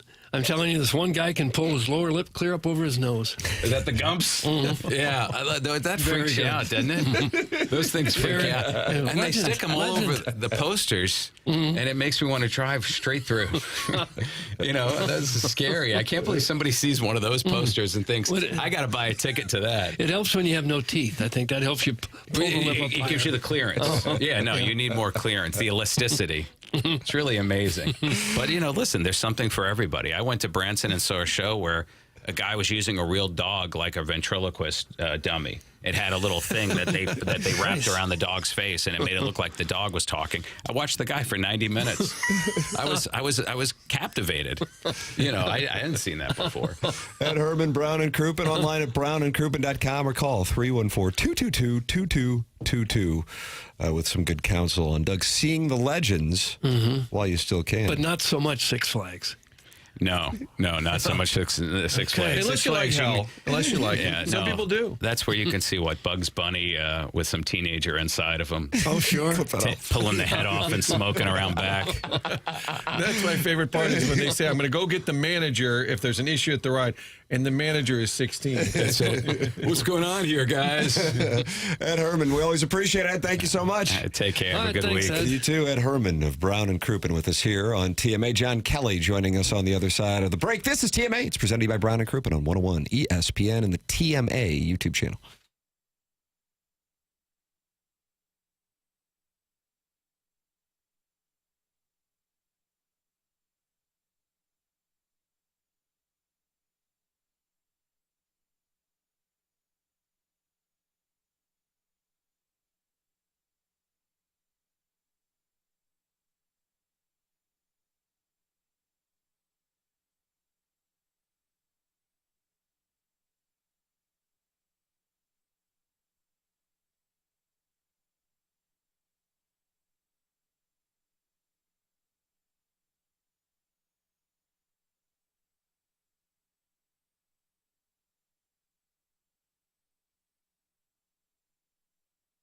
We have a wonderful forecast here in the St. Louis area, and you're going to start spending more time outdoor in your outdoor living space. But have you thought about improving it? What about customizing it? You can do that with aesthetic design and build. They've been building high-quality custom decks and outdoor living spaces now for over 30 years. Dan and his team have a showroom in Chesterfield Valley.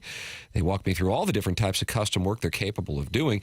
Full-on custom decks, really their specialty, but if you're interested in adding on a pergola, they can do it all, and you can see it at aestheticdesignandbuild.com. They really are a design company that can think outside the box and offer unique solutions and designs for your outdoor living projects. Ready to take your outdoor space to the next level?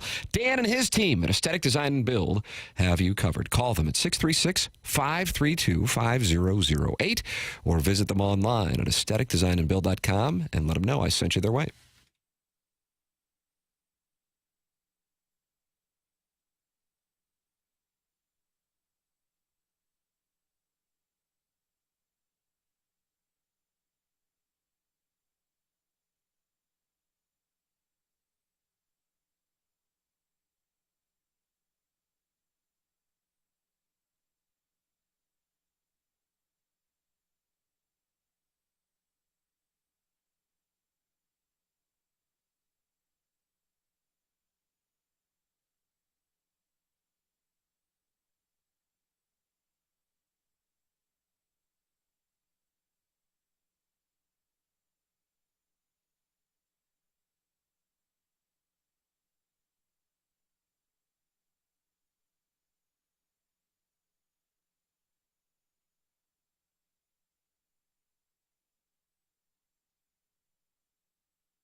It's TMA 101 ESPN, Fisher Window and Door Store, 8 o'clock hour. You can watch the show and talk it over in the Michelob Ultra YouTube chat. Tim McKernan, Doug Vaughn, Martin Kilcoyne with you, and it's our pleasure to welcome to the Callier and Thompson phone lines as we wallow in our misery, John Kelly joining us this morning. John, how are you doing? And I don't mean that in a polite way. How are you really doing? Because many of us here on this dais are still not doing well. Yeah, Tim, I got home from the flight around 2:30 in the morning and probably woke up a few times, and it was like, was that a nightmare or a bad dream? Did that really happen? And I sort of feel that way today. You wake up and did that really happen? And yeah, it's tough. Short term, there's no question it was one of the, if not the most devastating losses in Blues playoff history. To have a lead and have the Jets score 2 goals in the last 150 and then lose in double overtime of Game 7. It's right up there with one of the toughest losses ever in Blues history. But big picture, the Blues made great progress this year, and I'm really encouraged about the future of this team and what they can do down the road. But right now it certainly stings, and it's going to sting for a while. Because it had been an issue all year, when they pulled the goalie, which I kept thinking they would do it even earlier, did you have any bad feeling like, boy, I hope that doesn't, because you go to every game, you're there, you've seen this play out before where it's been an issue. Did it creep into the back of your mind at all? Not really. I mean, they pulled the goalie with, 3 minutes left and then scored the second goal, with 150 left. And you're thinking, okay, now it's going to get interesting here. But no, I didn't have negative thoughts like that. But you are right, Martin. It has been an issue all year long. I think that, Jeremy Rutherford reported they've allowed 13 goals this year, 6 on 5. Yep, most in the league. Yeah, that's just a high number, obviously. And Jim Montgomery mentioned it after the game that's something they need to certainly address and, work on their coverage and things like that. It's just unacceptable. And I still can't believe the way that last goal unfolded. In a way that the Jets got lucky because Ehlers fanned on the shot with about 8 seconds left, and then it came back to him with like 6 seconds left. And then Kyle Connor, I still don't know why he was on the boards on the far side.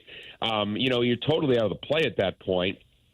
And it comes to him, and he one-times it in front, and they tip it in. So the Jets did get lucky on the play, but the Blues at the same time have got to either prevent that pass from getting across to Connor or do a much better job on, coverage in front of the net. And they didn't do either.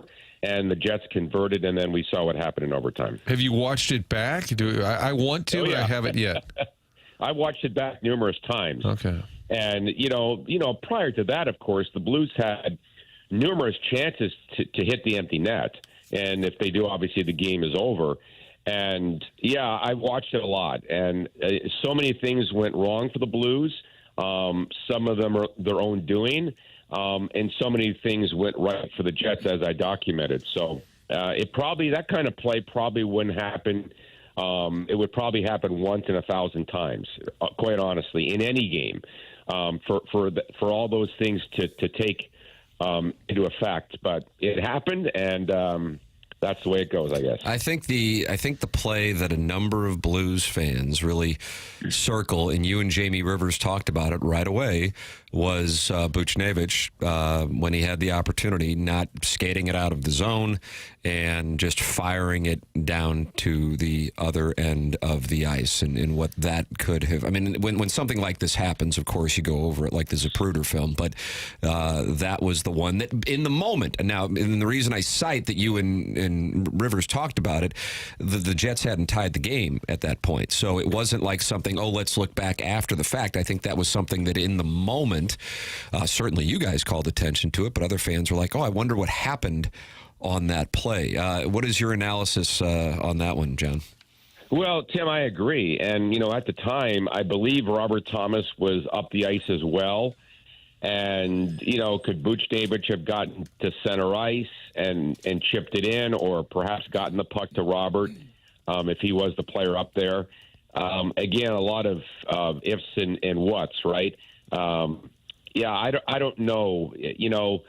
it's a tough situation, and you know the Blues obviously needed to perform better down the stretch, but just for whatever reason, a lot of things went wrong. So I think, though, you know, big picture, Tim, and not just the Blues, but the trend now in the NHL, I'm going to say in the last 20 years, is when players get pucks and they're defending the 6-on-5 in the last minute, they ice the puck. Now, years ago, that was a cardinal sin. I don't think I need to tell longtime fans this, that you would just never do that, because then you're getting the face-off in your own zone. But that seems to be the trend as teams don't care that they ice the puck. And I'm not saying this because the Blues gave up the goal the other night and they gave up a lot this year. I don't agree with that philosophy. I think it's a lot smarter, if you can, to flip the puck out and not ice the puck. But again, every team does it, and quite honestly, I don't know why that trend has changed, but it has changed. And I think I see a lot more 6-on-5 goals than I ever did. Maybe I'm wrong, I don't know, but that could be the reason why, because of that change in attitude. John, as devastating as the loss was for us, I expect this might have been the biggest moment in Winnipeg sports history. What was that building like after they won that game? Well, it was, you know, what you heard. It was crazy, Doug, and insane. And I sort of thought about this yesterday. It was almost like the Jets' Monday Night Miracle. It really was. You know, that game in St. Louis in '86, the Blues were down by 3 goals in the third period, and we know what happened on the Doug Wickenheiser goal. I think it's very similar. The big difference is the Wickenheiser goal came in round 3. And this one obviously did not. It came in round 1. So that's a huge difference. But, yeah, that obviously they had never even hosted a Game 7 in their history, going back to the original Jets, who came into the league in 1979. So that was their first ever Game 7 on home ice, and they won the game in that fashion. So, yeah, I think that was their Sunday night miracle, so to speak. The game was on Sunday night, right? It's sort of a fog right now, right, honestly. And what's the bus ride like with the Blues back to the airport and then the plane ride? Is anybody talking? Or are the players over it at all, or is everybody just completely devastated? Yeah, you know, I think we have a separate bus going to the airport, and there wasn't a word, you know, said. I think everyone's in shock for the first hour. And then, quite honestly, we're not with the players. We're in a separate area on the plane.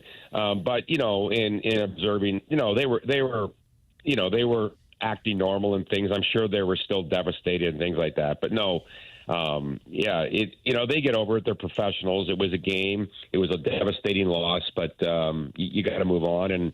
And things were fairly normal, I guess, as far as I could see. John, I feel like the bar moved for the fan base over the last couple of months from, boy, if they could just get lucky and if they could just get in, to how well they played. I think the expectations went up. Do you think in the room they did as well? Instead of saying, well, this is a rebuilding year or we're retooling, I feel like everyone thought, hey, this team is good enough to make a run, and that made the disappointment even stronger. Do you think they felt that way?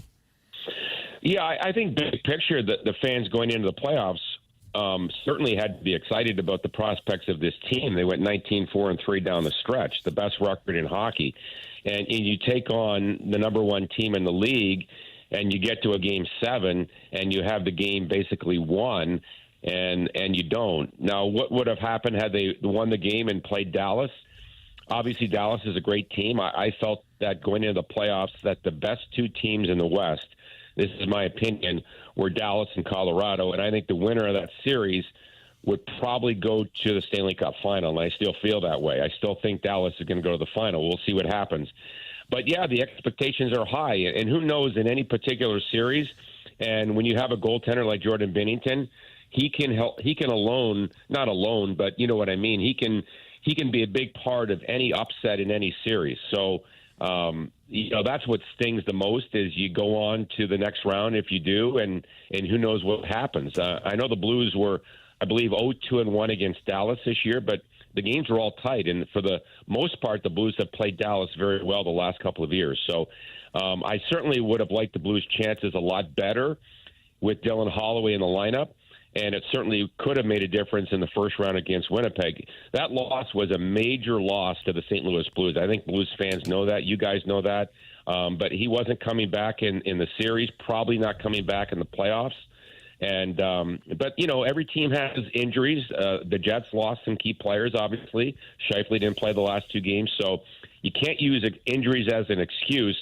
But I really would have liked to have seen this Blues team in the playoffs with Dylan Holloway on a line with Braden Shen and Jordan Kyrou, because those 3 were so dynamic down the stretch. You mentioned Binnington. He ends up with 43 saves, and technically, he's the losing goalie, giving up 4 goals, and you think about each goal, how they went in, deflections, whatnot. I just felt like with Hellebuyck, and you saw it there in person, that he was susceptible again to the bad goal, whether it was the Matthew Joseph or even the Foxa goal.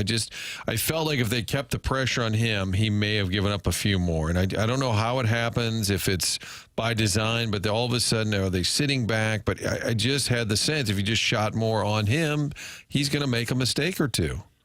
Yeah, I agree. I think that the Blues had some chances, but didn't have enough consistent attack. And that sort of looking back at the series and the 4 losses in Winnipeg, and remember they had leads in 2 of the 4 games. They were tied in the other game.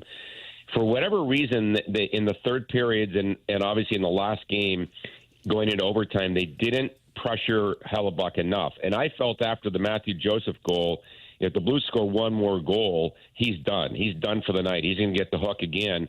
But they couldn't get to him. I mean, he made some bad plays out of the net again, almost got burned.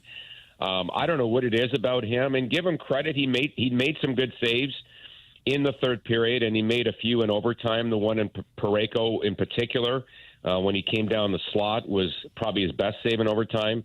But he has not been, his game goes the other way in the playoffs.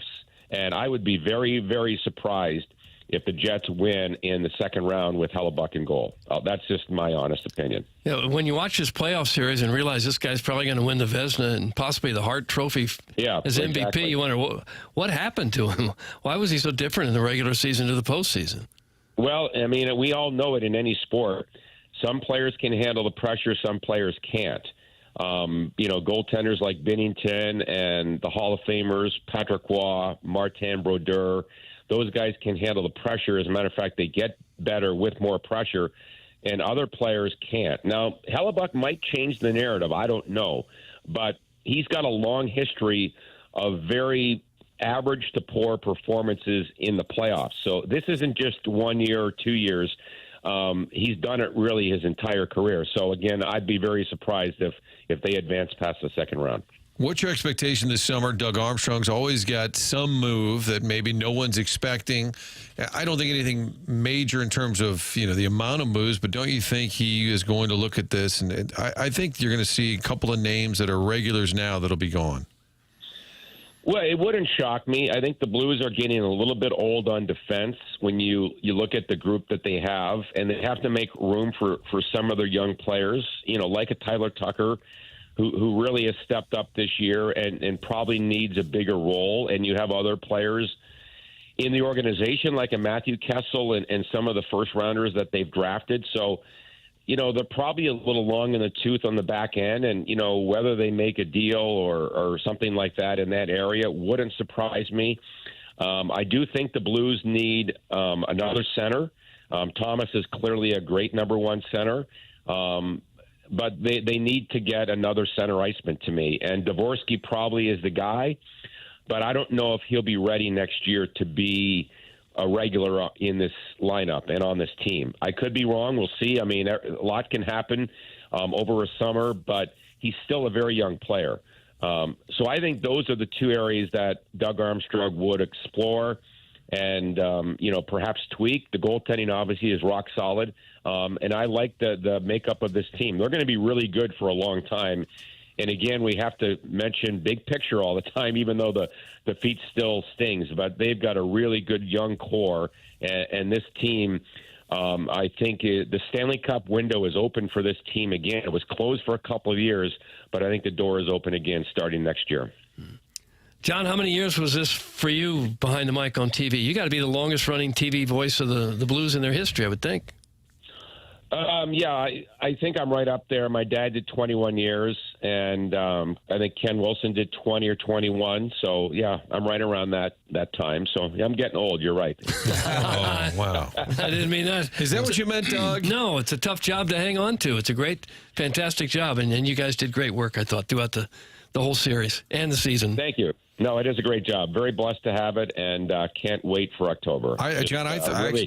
I'm sorry, John. I thought your Tuesday call-ins were probably bigger than even the games themselves, though. More pressure packed, to be fair, for sure. yes. Bigger audience. You don't I know it. agree. I think we should actually double my my pay next year, and perhaps give me Jackson another handles day, that. So since it's Jackson, Jackson, you can when you Hopefully, work that out right now. Z says he listens, so Z, if you could take care of that for us. Or Jackson, are you in charge of that? What was that? Oh, God. They're watching Celtics Knicks highlights. He's queuing up Bob Seger. Night moves over there is what he's is that actually right? doing. Matt LeBlanc's in that video, Martin. Oh, no, I ruined something. Now he's mad. Wow, Now he's mad. I'm sorry, John. We're trying to have some fun with you, and now our producer hates us. John Kelly with us here on Tuesdays. Doug Armstrong speaking today. We will probably hear some of the details on these injuries, I would imagine, in the next few hours. Always good to talk it over, John. One hell of a season, and I echo what Martin said regarding the call. That was certainly a great thing to have. I know it only goes during the first round, but having you and Jamie Rivers and the FanDuel Sports crew on the broadcast, that was something I'm sure a lot of St. Louisans were grateful to have and enjoyed the call. So, great season, man. Tough way to end, but we always enjoy talking it over with you. Yeah, thanks, Tim, and thanks to you guys as well. And appreciate you having me on. I enjoy it every week. I really do. God bless. Appreciate it, John. Thanks so much.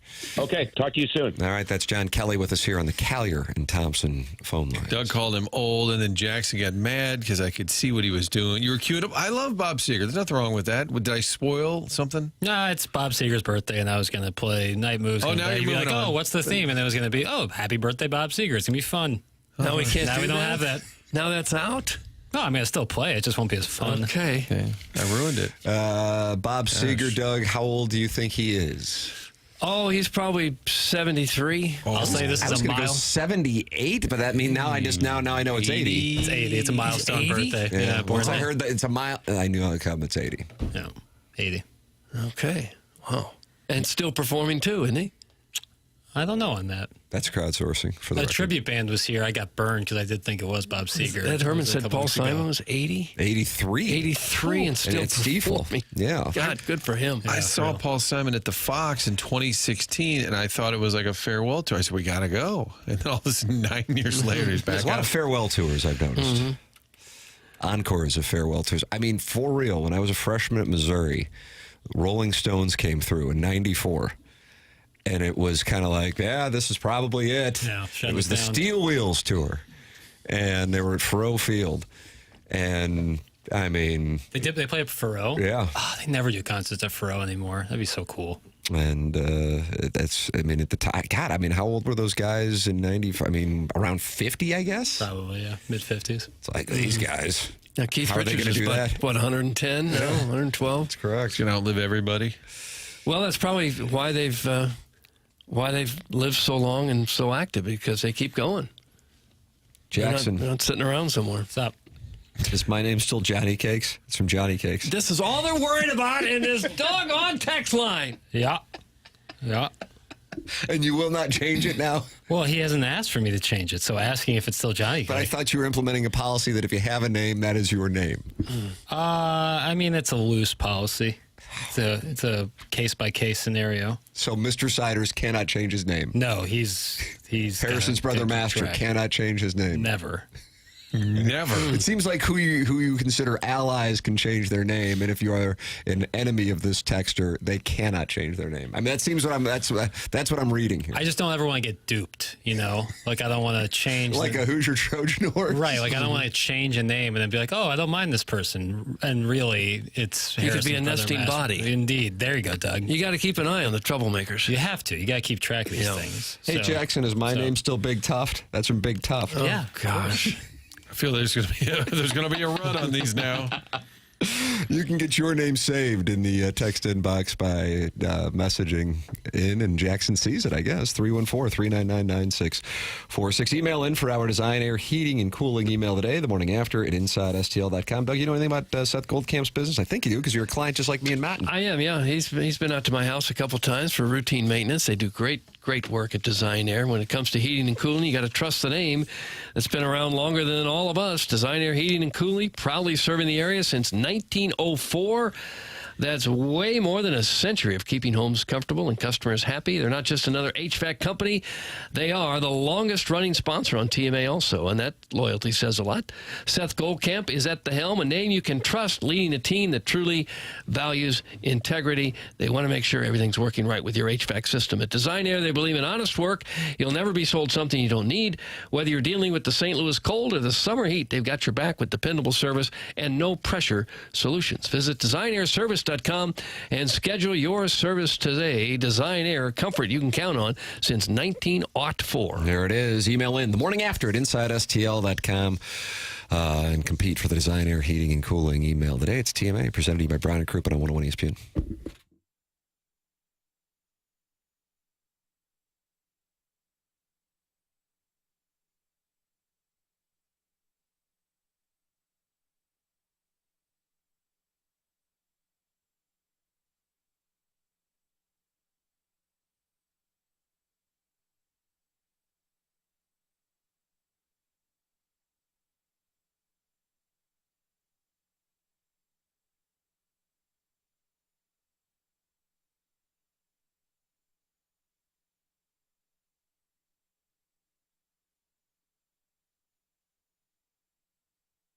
In the market for a new vehicle, not sure what you can afford or what you can get approved for? Find out by going to AutoLoanPro.com. They're going to help you get into your next vehicle. They're going to work hard to get you the best rate. They do that by working with over 50 different lenders. Anyone can sell you a car, but it takes a pro to do it right. Auto Loan Pro. That's the only thing you need to know. Great website, AutoLoanPro.com. While you're on the site, scroll down, you'll see the free playbook. And what the playbook will do is educate you on the credit industry. How does that work? How do you get approved for this and that? Save that free playbook. It'll help you down the road for your next vehicle. It's the Auto Loan Pro, getting you a vehicle, but also teaching you a little learning along the way. You'll see Robert Thomas on the site as well, friend of the show. AutoLoanPro.com, the website for your next vehicle, no matter what your situation is. AutoLoanPro.com, Auto Loan Pro, part of the Lita family.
Oh, I wonder why he's playing this.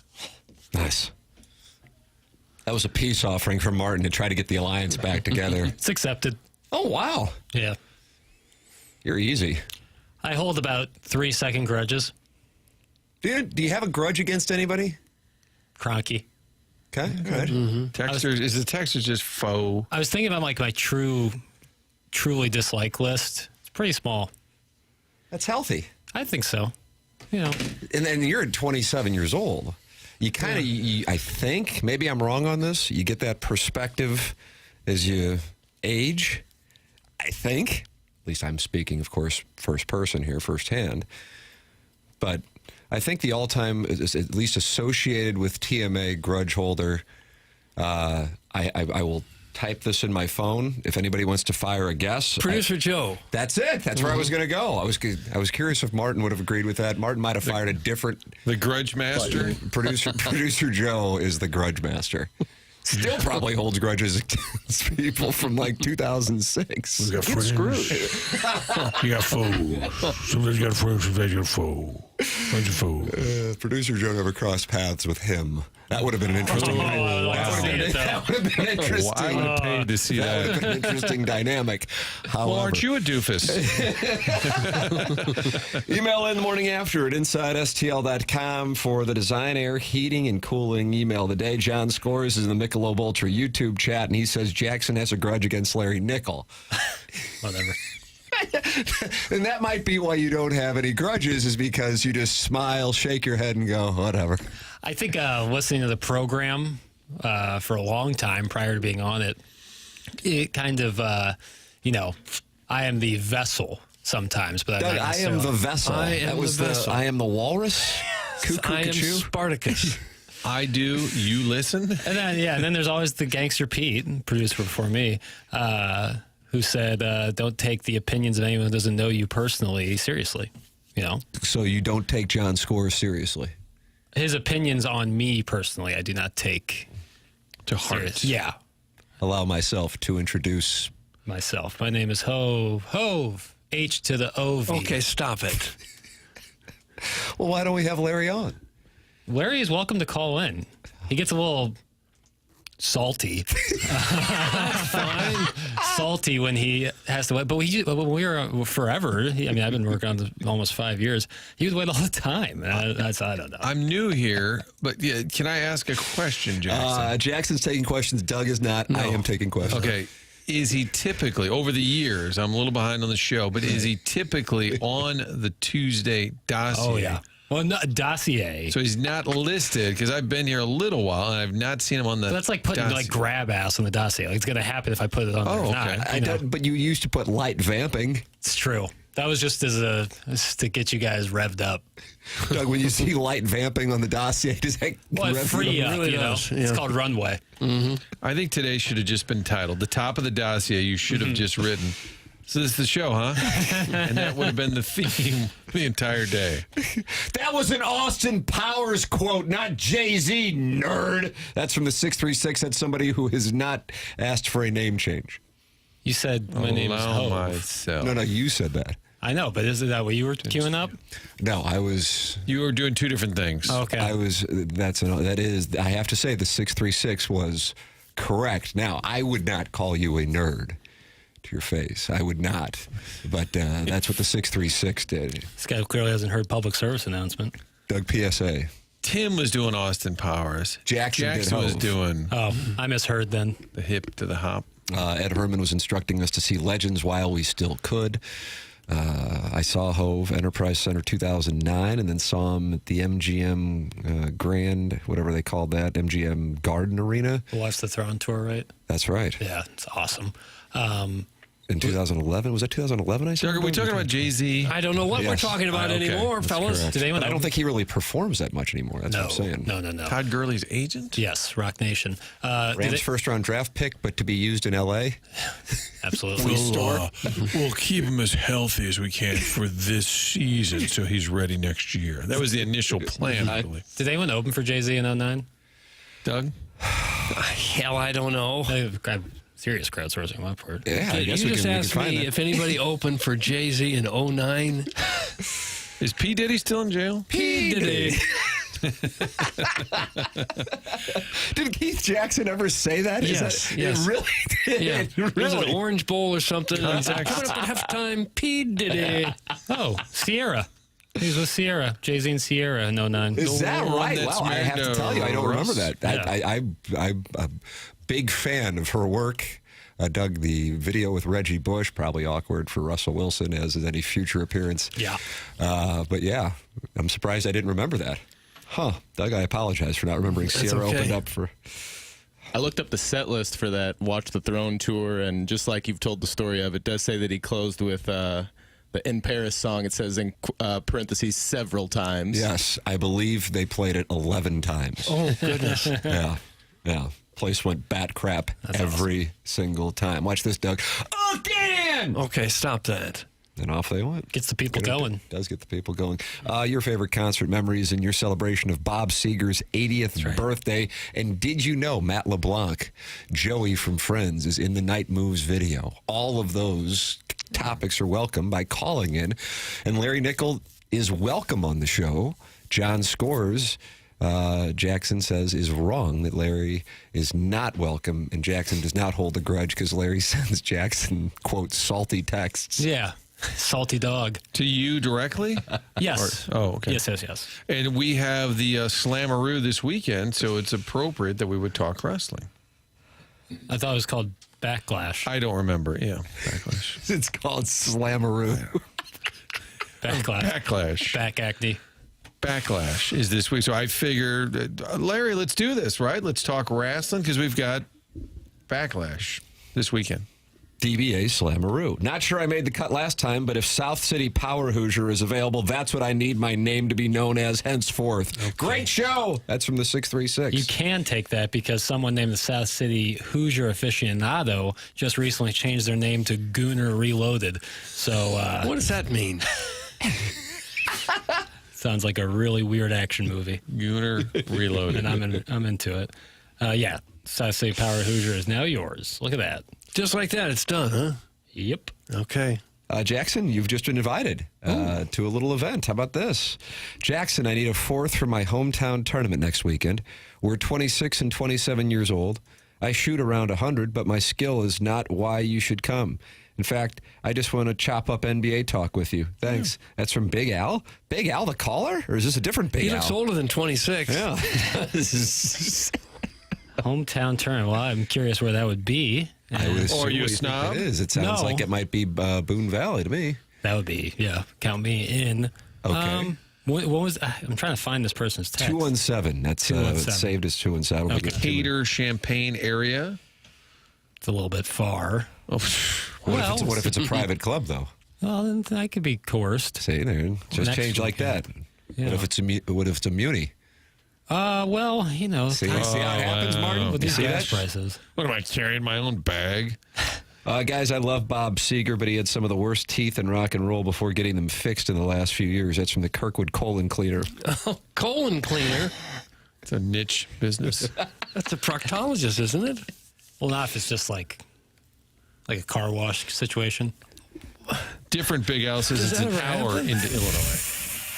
How many Big Al's are texting in, Martin? Well, this one says it's an hour into Illinois at Timberlakes. I'm not familiar. Guys, do these names show up on all the other 101 ESPN shows? That's from the Forest Still Farm Hummer. Yes, good question. Yes, we all use the same text inbox software. It shows up if they text in, like when they're on the air. Right, they wouldn't just pop up like some sort of Amber Alert. No. I was in the Walgreens. I was in the Walgreens, maybe it was Target when Amber Alert went off, and so everyone who has a phone, you know, it was the craziest sounding thing you've ever. It was like a bunch of gerbils. It literally sounded like a Gerbil Apocalypse. Everybody start looking around. Yeah, everyone just pulled out the front, like all in there. I was like, really freaked me out. You happen to have a kid in your cart, you felt a little awkward. Right. Yeah. Well, it vibrates even harder, I guess, when. There's an Amber He did his Alert. own TE. You have to be catching all this stuff, Doug. There's a lot going Well, it's on. the guy who clips off whenever something gets clipped off. I can recognize it in real time. Jackson's back. I can feel it. Yeah, he's back. The Bob Seger 80th birthday gala during Really John fun. Kelly's interview is got him back. I look up every day, like music birthdays for possible return songs, and usually it's just nothing that really gets. I was like, oh my Bob God, Seger Bob got you Seger. going. That's well, it was Bob interesting. Seger and Meek Mill, but I don't know if Dreams and Nightmares would resonate. Would you like to hear Meek Mill, Philadelphia's own? I don't think I know who that is. Got to fight the fight to get him out. I think his music is not safe for air. No, certainly not. It would have to be the radio edit version. Okay. I've got your different Big Al inviting you. It looks like Timberlake's golf course is in Staunton, Illinois. Oh, the Plowhawk would always talk about going up there. Then you ought to go. Maybe you're going to be playing with the Plowhawk and you're going to miss his wedding. I know. I feel so bad. I love the Plowhawk. Well, then why aren't you going to his wedding? Prior engagement. Oh, with dog. my boy Sweet Kai's wedding. Oh, you can't do It's in both. Cape Cod. That's the -1 that you're going to, right? Yeah, I don't have it, but it's in Cape Cod. Be honest with me. You pissed that your girlfriend's not allowed to go? No, I Yes. know the Yes, circumstance, right there. but I know Martin the knows. circumstances. Martin just called. I saw him. I know the He circumstances. threw his chips in. I'll see what happens on the The only turn. people who get to bring a significant other are those who are wed. So, and I am not. Wed. So I'm not the only one who has to leave their lover behind. This is how it goes. Did you say leave their lover behind? A lady, but yeah, lover works as well. Let's see what we got. Iggy is active in the Michelob Ultra YouTube chat this morning, and he says Larry did post on Facebook that he has started a new job at 101 ESPN. How about that? Is that right? Well, that's fine. Well, of course, He's it's here. fine. I didn't know that. I was unawares. Good on him. I think you hold a Addition. grudge. John So it might Scores be is really right. awkward if we don't allow him on the show, but then you walk into the break room and he's sitting there. That would be tough. That could be a little That awkward. would be tough. Doug, Main Street is the best Seeger song. Thanks. That's John Scores. Okay. Yeah, That's a let's turn subjective the thing. page. Well, there's Bob Seger and then Bob Seger and the Silver Bullet Band. That's correct. But they're like, you could say if it's like Night Moves is a Silver Bullet Band and Seger collab, but you can say that's a Bob Seger song, right? It's like Bob Marley and the Wailers. Like it's. No, I think you can say whatever you want to say. Yeah, it's true. Okay, I'm supposed to write that down or something? This guy's favorite song? I don't care if it's your favorite too. A Cape Cod wedding on a groundskeeper's budget will lead to these awkward situations in which friends cannot bring significant others. That's from Arbor Day. Doug, sweet Kai does handle the bunkers at a golf course in Cape Cod. The wedding is in Cape Cod. Yeah. Usually there's a little bit of money in Cape Cod in June. And so Arbor Day, who has won Texture of the Year the last 2 years, is making the observation that sweet Kai's raking of the bunkers does not allow him to have a huge budget. And Sheet that's why cake and Jackson. fruit punch. That's all you're going to get for the reception. Sheet cake and fruit punch. It doesn't sound too bad. I like sheet cake. Mm-hmm. But you said his fiance is a travel nurse up there? Correct. Yeah. So she's probably doing quite well. Mm-hmm.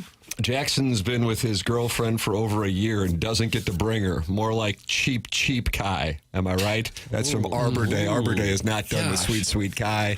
This is a tough day for sweet Kai. Tougher day, though, for the Plowhawk. As that's true. Many members of the TMA family will be in attendance. And Jackson, you have to wonder what's going on between Jackson and the Plowhawk. What's Jackson not being there? Don't you wonder, Doug? You're telling me, man. Yeah, I feel obviously terrible. I love friction. the Plowhawk so much, and I'd love to be there because that sounds like a really fun wedding. But this is it's a tough call. Arbor Day. You want to drop 6 figures on a wedding, you dork? It's $6,000 a night for the home. That's from Sweet Kai. Yeah, you never talk dollar figure, sweet. It's never Like a a win. Ledoux guy talking to Ledoux guy. It's just you never win. When you start dropping actual values, you just never win. I sometimes speak openly about my gambling wagers, but I think that's kind of a bad idea too. I think it's a no upside play. You never win. Yeah. Anytime you start putting $sign and a number behind it, never great. Unless you're talking about something so crazy expensive, like these tickets. Oh my God! But you can't say I bought these tickets for that much. What'd that set you back? Right. You get a new car. What'd that set you back? I don't know, Bill. Is it your business? Couple gift cards. Yeah. Got a deal. I'll work it out a little bit later. Don't tell the IRS. Did you say IRS? Oh, yeah. Because Mark Milton is right World-class there weave. in case you do have an IRS problem.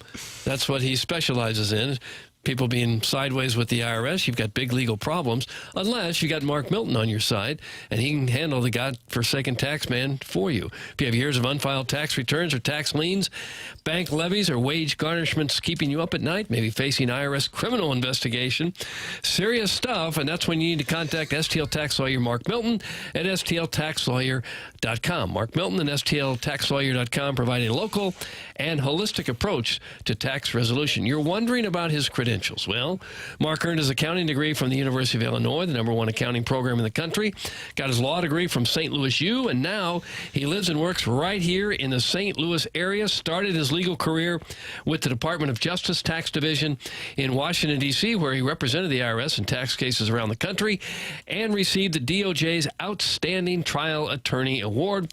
Now he helps individuals and small businesses solve their tax problems. So if you have any kind of IRS issue, contact Mark Milton at stltaxlawyer.com, and you'll be saying, I'm not guilty, I'm with Milty. Remember, the choice of a lawyer is an important decision and should not be based solely on advertisements. Producer Joe, who was earlier in the segment, voted to be the best grudge holder of any member of TMA in the show's history, is listening this morning, and he says he was pretty sure that Trey Songz opened up for Jay-Z in St. Louis, and it was March 2010, Doug, not 2009. Oh, wow. Okay. Mr. Steal a Girl. Mr. Steal Your Girl. All right. 16 years ago, we're talking about who opened for Jay-Z. That's correct. In St. Louis. That's correct. Oh, and he remembered it. Producer Joe. Okay. Guys, Kai's wedding registry has a hers strap-on listed.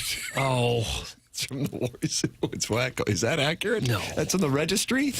I never go out the registry. What do? You I'm a like cash you guy. like make a quilt or something? Yeah, that'd be great.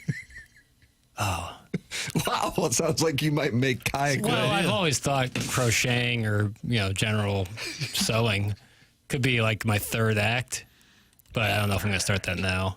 You're not classically trained. Well, I'm certainly not. Seamstress. And terrible motor skills, so it's probably not for me, but... Fine motor? Fine motor, yeah.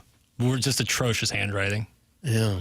Wow, you're not going to Plowsy's wedding to go to another friend's wedding, and you can't even bring a date, so you won't have a date, and you can't hit on any of the drunk bridesmaids? Sounds like a waste of airfare, Papers. That's from Big Tuft. Well, it's good for me that I don't give a rat's ass what you think about where I'm going this summer. There you go. Like, truly. Appreciate your opinion. Don't care. I mean, it's really just a bang-up job that you're having a thought on it, but don't care.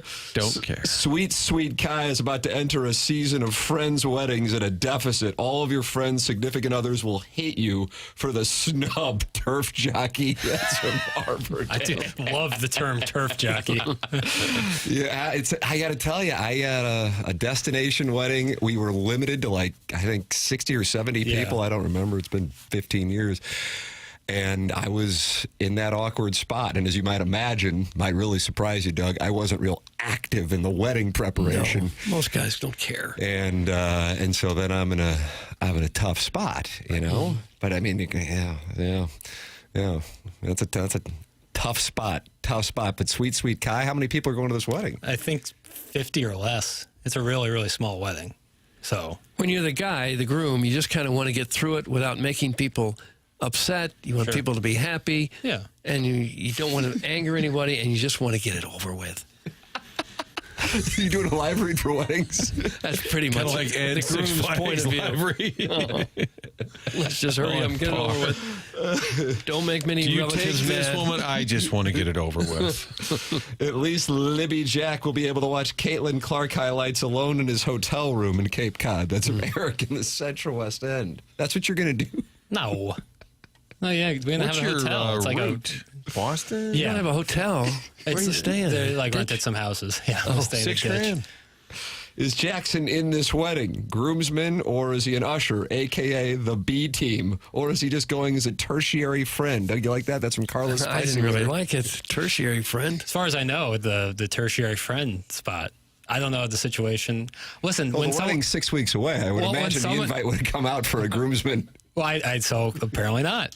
Are you mad at sweet Kai that you're not a groomsman? No, I don't know if he's having. I don't know what the situation is. It's a small wedding.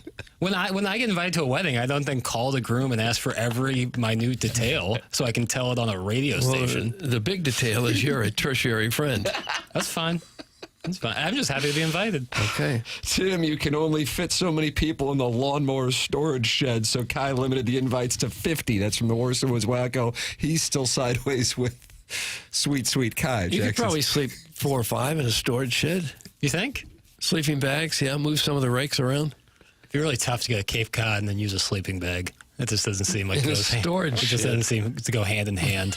Are any of the Zarks buddies on this trip as well? No, different friend group. Sweet guy I went to high school with, and he went to Mizzou.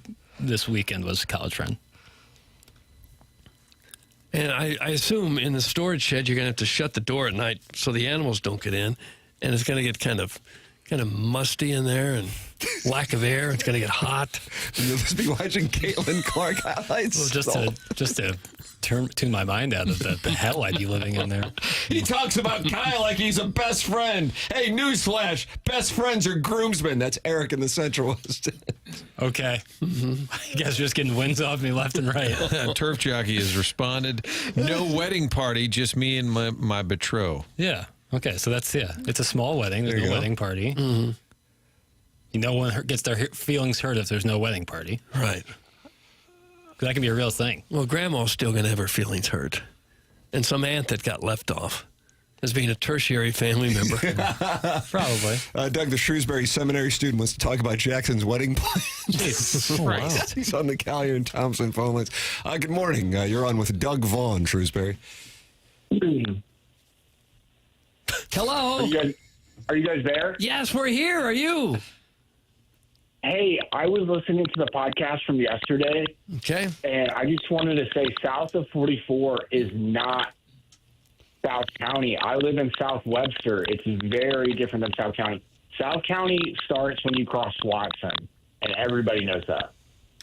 South County starts when you cross Watson. That's what your premise is, Shrewsbury Seminary student? Yeah, Watson's horrible. If you go on the other side of Watson, you're in South County. You go on the north side of Watson, you're in Webster. You're in Kirkwood. Oh, do you agree with that? Well, I'm south of Watson. You're in South County, bro. Yeah, I know. Are you crumpling a bag of Sun Chips while you talk? Are you on a handheld phone? What's that? Is there a cable on the phone you're using? No, I'm using my AirPods. Okay. It crackles a little bit when you talk. Hey, is Jackson there? He's here, yes. Hey, what's up? Jackson, 360 win teams, all losing on the road in game one. What do you think? It's losing at home. You Losing throw at the home on game regular season record books out the window when it's playoff time. 48 minutes of hell. Yeah. Do you think this Nuggets team can upset the Thunder? Yes. Okay, I guess that'll do it. All right. Hey, I got a call coming in, guys. I got to go. Okay, sorry to bother you. He's got a call. All right. Sometimes Chairman Kurt will call listeners and ask them to join us, and that was an example. Career. I mean, that's one that talked about forever. I mean, just taste pitch 1960. Martin, there is an example of Mike Francesa calling in, unfortunately. Was he calling someone while hosting? And I've talked about this before, but I think it was another a later WFAN show, and they were way too scared to tell him that you sound like crap, so they just went through with it the whole time. They were so happy that he called into like a late night or weekend show. Right? They weren't gonna try to poke the beehive. So he was on, but also making a call while on. Who knows? Get involved on the program. You too can call in and talk about, Doug, the NBA playoffs, just like the Shrewsbury Seminary student did. And then he made the demarcation of Watson Road being the start of South County, is what he says. I guess you could make that case. You think probably so? could. 314-399-9646. That's the Air Comfort Service text line. And then you got the Michelob Ultra YouTube chat where Simping for STL just said, has this show ever received a quality caller? Good Lord. That's a shot at Caller Adam. That's a shot at Stephen Wildwood. Every one of them. Yeah. That's a shot at Janet. It is. Yeah, seriously. Wow. The Shrewsbury fella had a similar start that Adam would always do, like, hello? Hello? Yeah, they they pretend can't that hear us. they're not there and they can't hear you. So I was wondering if it was Adam in disguise. The TMA remote lamp says it would be so weird traveling solo across the country to go to a wedding. I'd bring my girlfriend and keep her in the hotel room as a protest. Okay. There's no hotel super room. cool. It's a storage shed. I'm going with my friends. Going with two of my buddies. Herb will be there. No Herb. Going with two of my buddies, so I'm not traveling alone. Who's And the even if other I guy? was, who cares? Mashed potato or something? Who's your other guy? I haven't given them nicknames yet, so I'm going to have to wait to tell you that. Can you sleep on a riding lawnmower? I guess you could. Could you You've got to sit be down there in a off. comfortable position? Yeah, you don't want it on. It makes you slip off. This is epic broadcasting. Nobody cares about Jackson's Brazzers wedding adventures. Why is it Brazzers? Brazzers. You donkeys are worse than my ex-mother-in-law talking. That's from the chairman's pocket partner. Chairman, you have a pocket partner? I do. 2 of them. Oh, Bill. What's going on? 1 for each pocket. Oh. Pal, all the single boys will be bunking together and recreating that Smokies trip. That's from Fuelsy. I'll have my own bed. I know that. Are you like me now? That's right. Yeah, that's kind of a dunk. Email in the morning after at InsideSTL.com for the design, air, heating, and cooling email of the day. It's TMA, and it's presented to you by Brown and Crouppen on 101 ESPN and the TMA STL YouTube channel.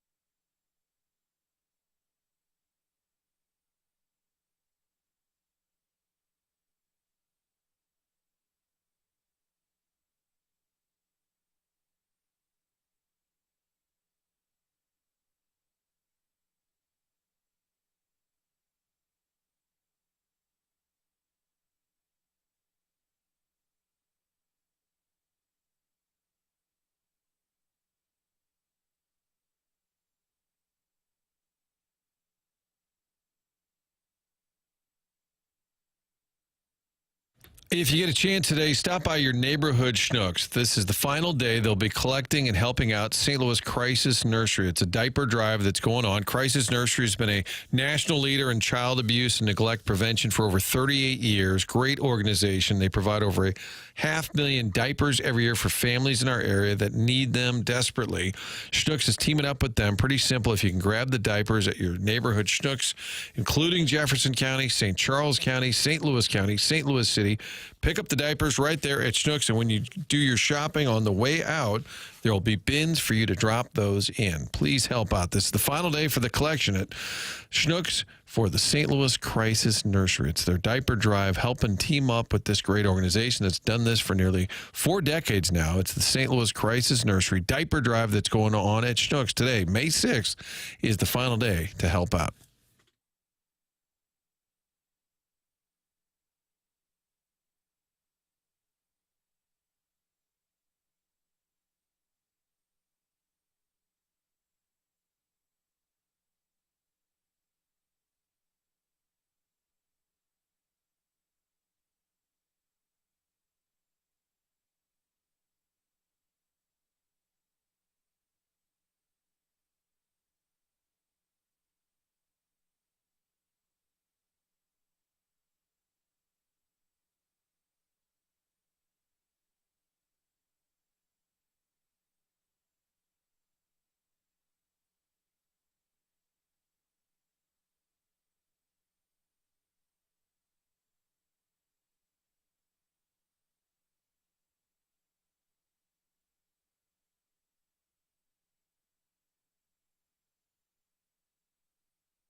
This is Action Jackson with a Sports Center update. That's brought to you by Saliga Heating and Cooling. Great night in the NBA last night. 2 outstanding finishes with the Knicks winning on the road 108-105 in overtime over the Celtics, and the Nuggets defeating the Thunder 121-119 on Aaron Gordon fast break 3. That was another Sports Center update brought to you by Saliga Heating and Cooling, a Daikin heating and air conditioning dealer.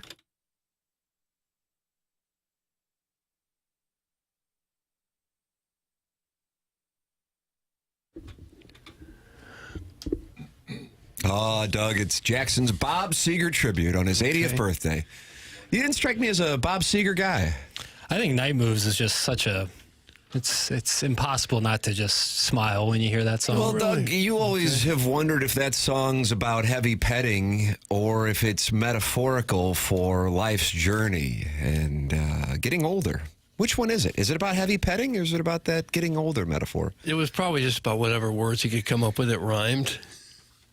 I think that's probably what usually drives the songs. What?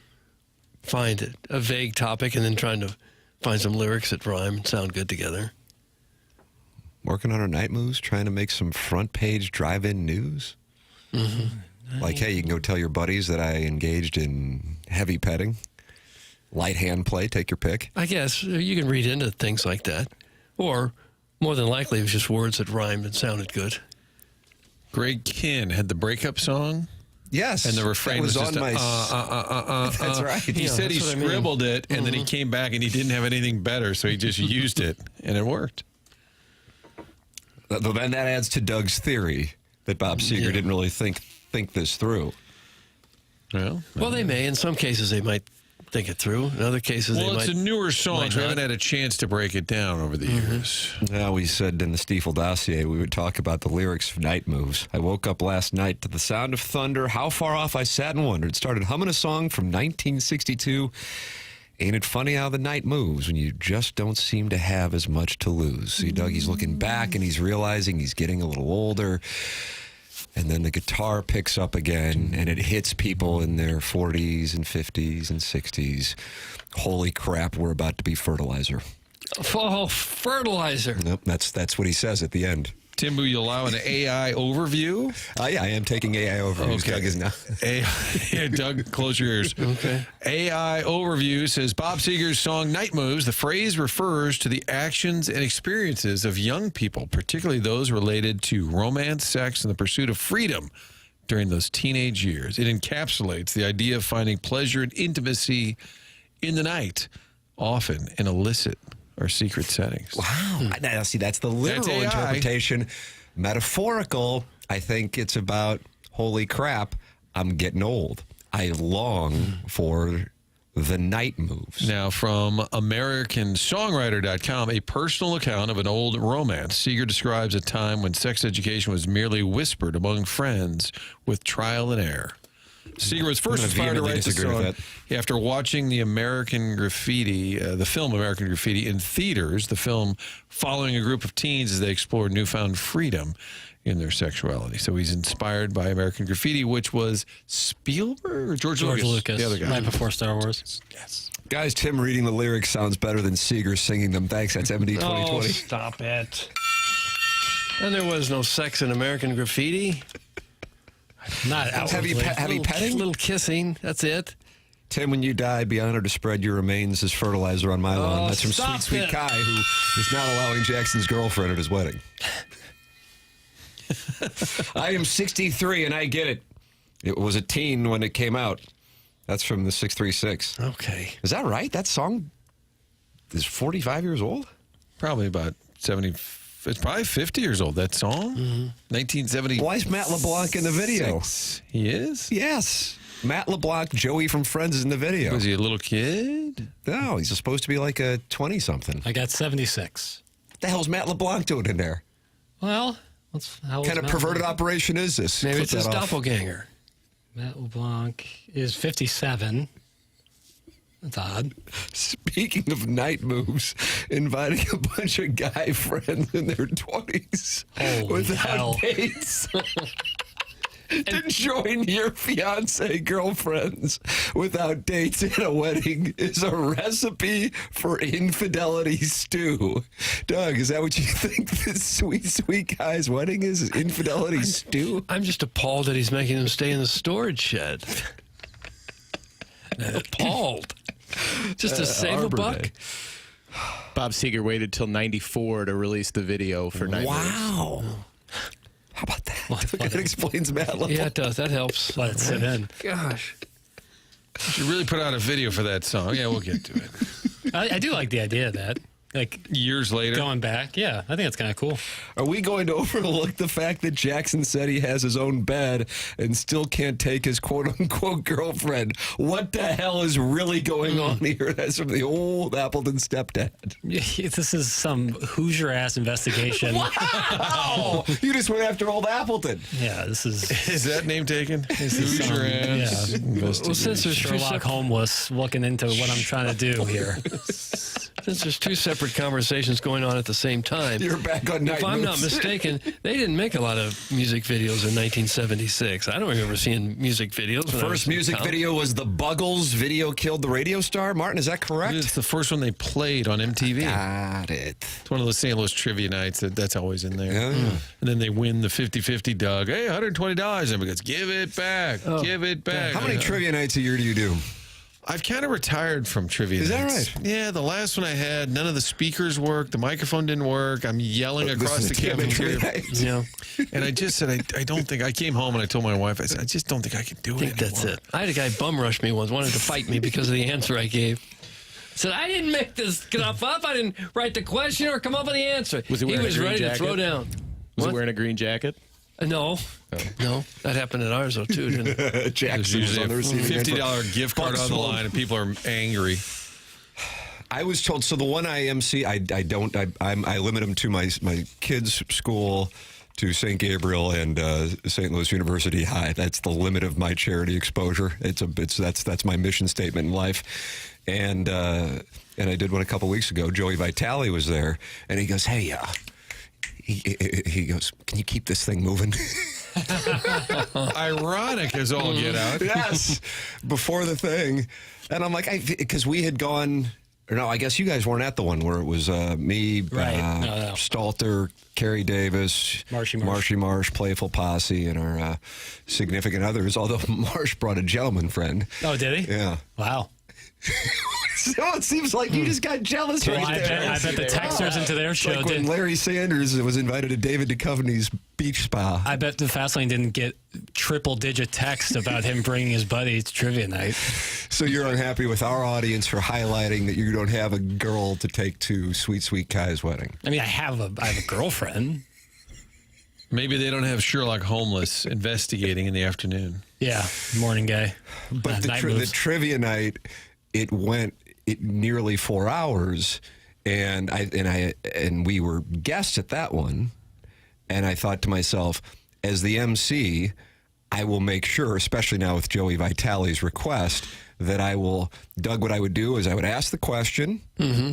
I would look at my phone. Sure. About 10 seconds. I would repeat the question. 10 seconds. Next question. I feel like that's a good. You feel like that's good? It's a good pace. And you can start yelling at people who want the question repeated. Well, you start berating so them. I'd get done at the end of the round. If anybody would like any question repeated, I'd be happy to. And I was jackhammered by a gentleman who wanted me to slow down. No. You're going too fast. I find time flies at those trivia things, though. You sit down, you start eating, you hear questions, you wonder where your memory went and why you don't know any answers, and then you turn in your paper and you start all, and next thing you know, it's 10:30 at night. It's What like is playing the name? poker. 9:40. We started at 7. I got it done at 9:45. I feel pretty good about that. Before 10 is kind of the cutoff. And Vitale bolted, by the way. I got to hold him accountable. Where the hell he went? Starts yelling at me well, not yelling at me, but before the thing got going, he's, hey, keep this thing moving today. Well, what else are you there? What else you got to do that night? That's kind of it for the night, isn't it?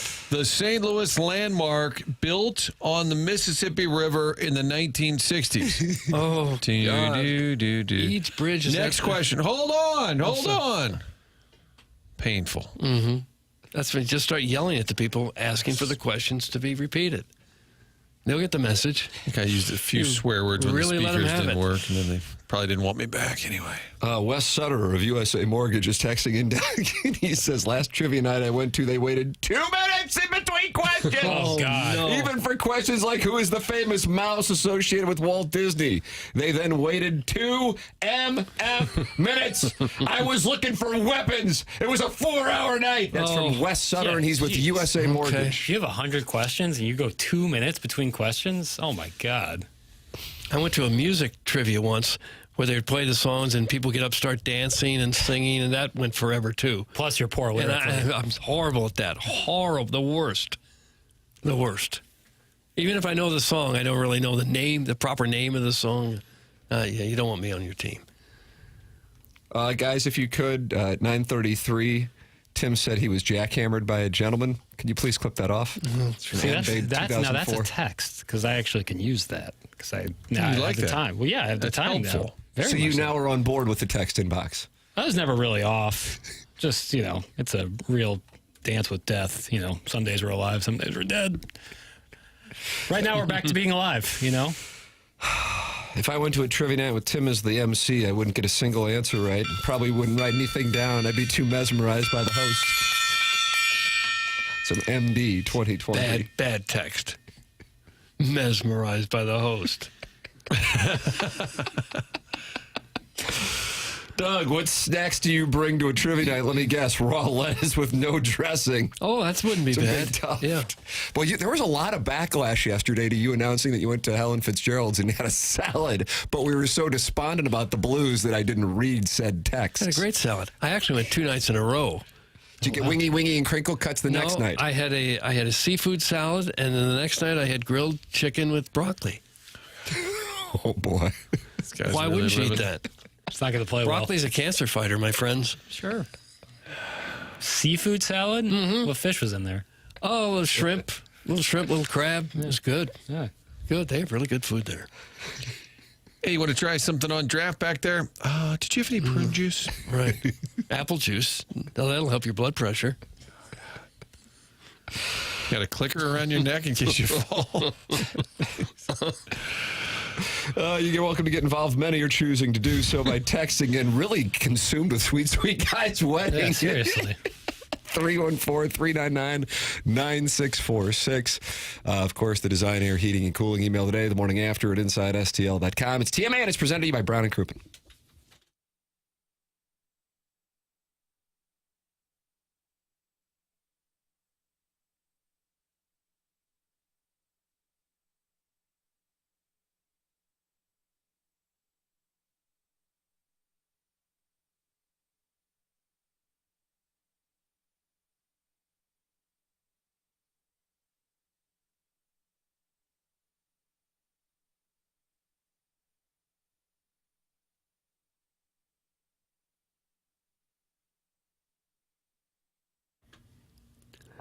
TMA is brought to you by St. Louis-based Stifel, a leading wealth management and investment banking firm. Stifel is the firm where success meets success and has been since 1890. They were founded in downtown St. Louis in 1890, same street the company is headquartered on today. They're proud to have called St. Louis home for 135 years now. They also partner with the Cardinals and the Blues and now the Stifel Charity Classic. And they sponsor Stifel Theater. Stifel is honored to support the city, the people, and its future. Stifel has financial advisors in 12 offices in the greater St. Louis area and nearly 400 offices nationwide. Stifel also has a full-service investment bank for institutional clients. They're one of the fastest growth wealth management firms in the world. Stifel is where success meets success. Stifel Nicholas and Company Incorporated, member SIPC and NYSE. And you're wondering, what does SIPC stand for? Well, it's Security Investor Protection Corporation. Stifel Nicholas and Company Incorporated.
add a little breakdown. There's firecrackers shooting in the sky, a bottle rockets on the 4th of July. Roman candle wars in my backyard. Run for me and you won't get too far. Sparklers, screamers, and streamers. Cherry bombs, smoke bombs with your moms. Kids playing with the poppers in the street. Burning them snakes all over the concrete. See what I mean about writing songs just where the words rhyme? That's all that's really important. You didn't hear smoke bombs with your moms? It's our 4th of July, so let's celebrate. Get your friends and family now, don't you be late. It's a celebration tonight. Yeah. July is hot and so are your fireworks. Before you can shoot them, make sure your lighter works. Once when I was a kid, I took a rocket to the arm. Now I wear these goggles to shield my eyes from harm. Oh, there you go. Okay. Successions, and we're giving you a 4th of July song. From us to you, the fans. Thanks for listening. Enjoy your 4th of July. And of course, be safe. Oh, it's like a PSA. Very nice message. PSA. Be safe out there. We're only 2 months away. Stop health shaming, Doug, you ticking time bombs.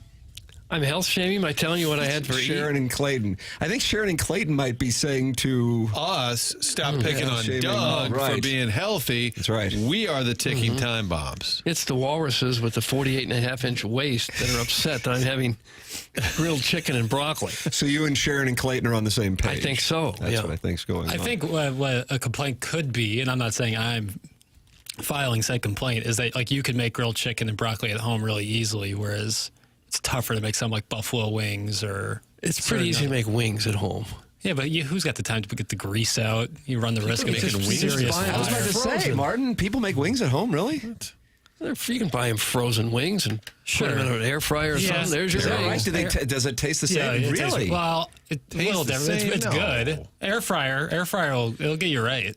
My mom makes chicken wings in the air fryer Is that sometimes. right? Really good. Yeah. How would you compare those ones that your mom's makes to the restaurant? It has really crispy skin. Like it comes out with really crispy skin. I might have to get on this. So it's obviously what wing you're buying. You know, if you're buying quality chicken, yeah, it's pretty solid. Baking powder is the key to getting that crisp in the air fryer. Look at Is that this. right? Yeah. Really? This man has experience. So what do you like? Sprinkle some baking powder in the air fryer? Probably in the dry batter. Or on the chick-a-deedle-dee? On the chicken itself, yeah. All right. You could mix it in with some spices and. Well, spices are nice, Doug. I think Jackson's point to Doug, though, wouldn't you rather eat the boring stuff at home, right, and then the fun stuff while you're out? Again, I'm not filing this complaint. Discipline is the thing. Right. We got to get in the habits of eating healthy. We live with the man for a week. Yeah, it's no joke. He was drinking apple juice every morning like he was 7. Because it's a little better for you than orange juice. Sure.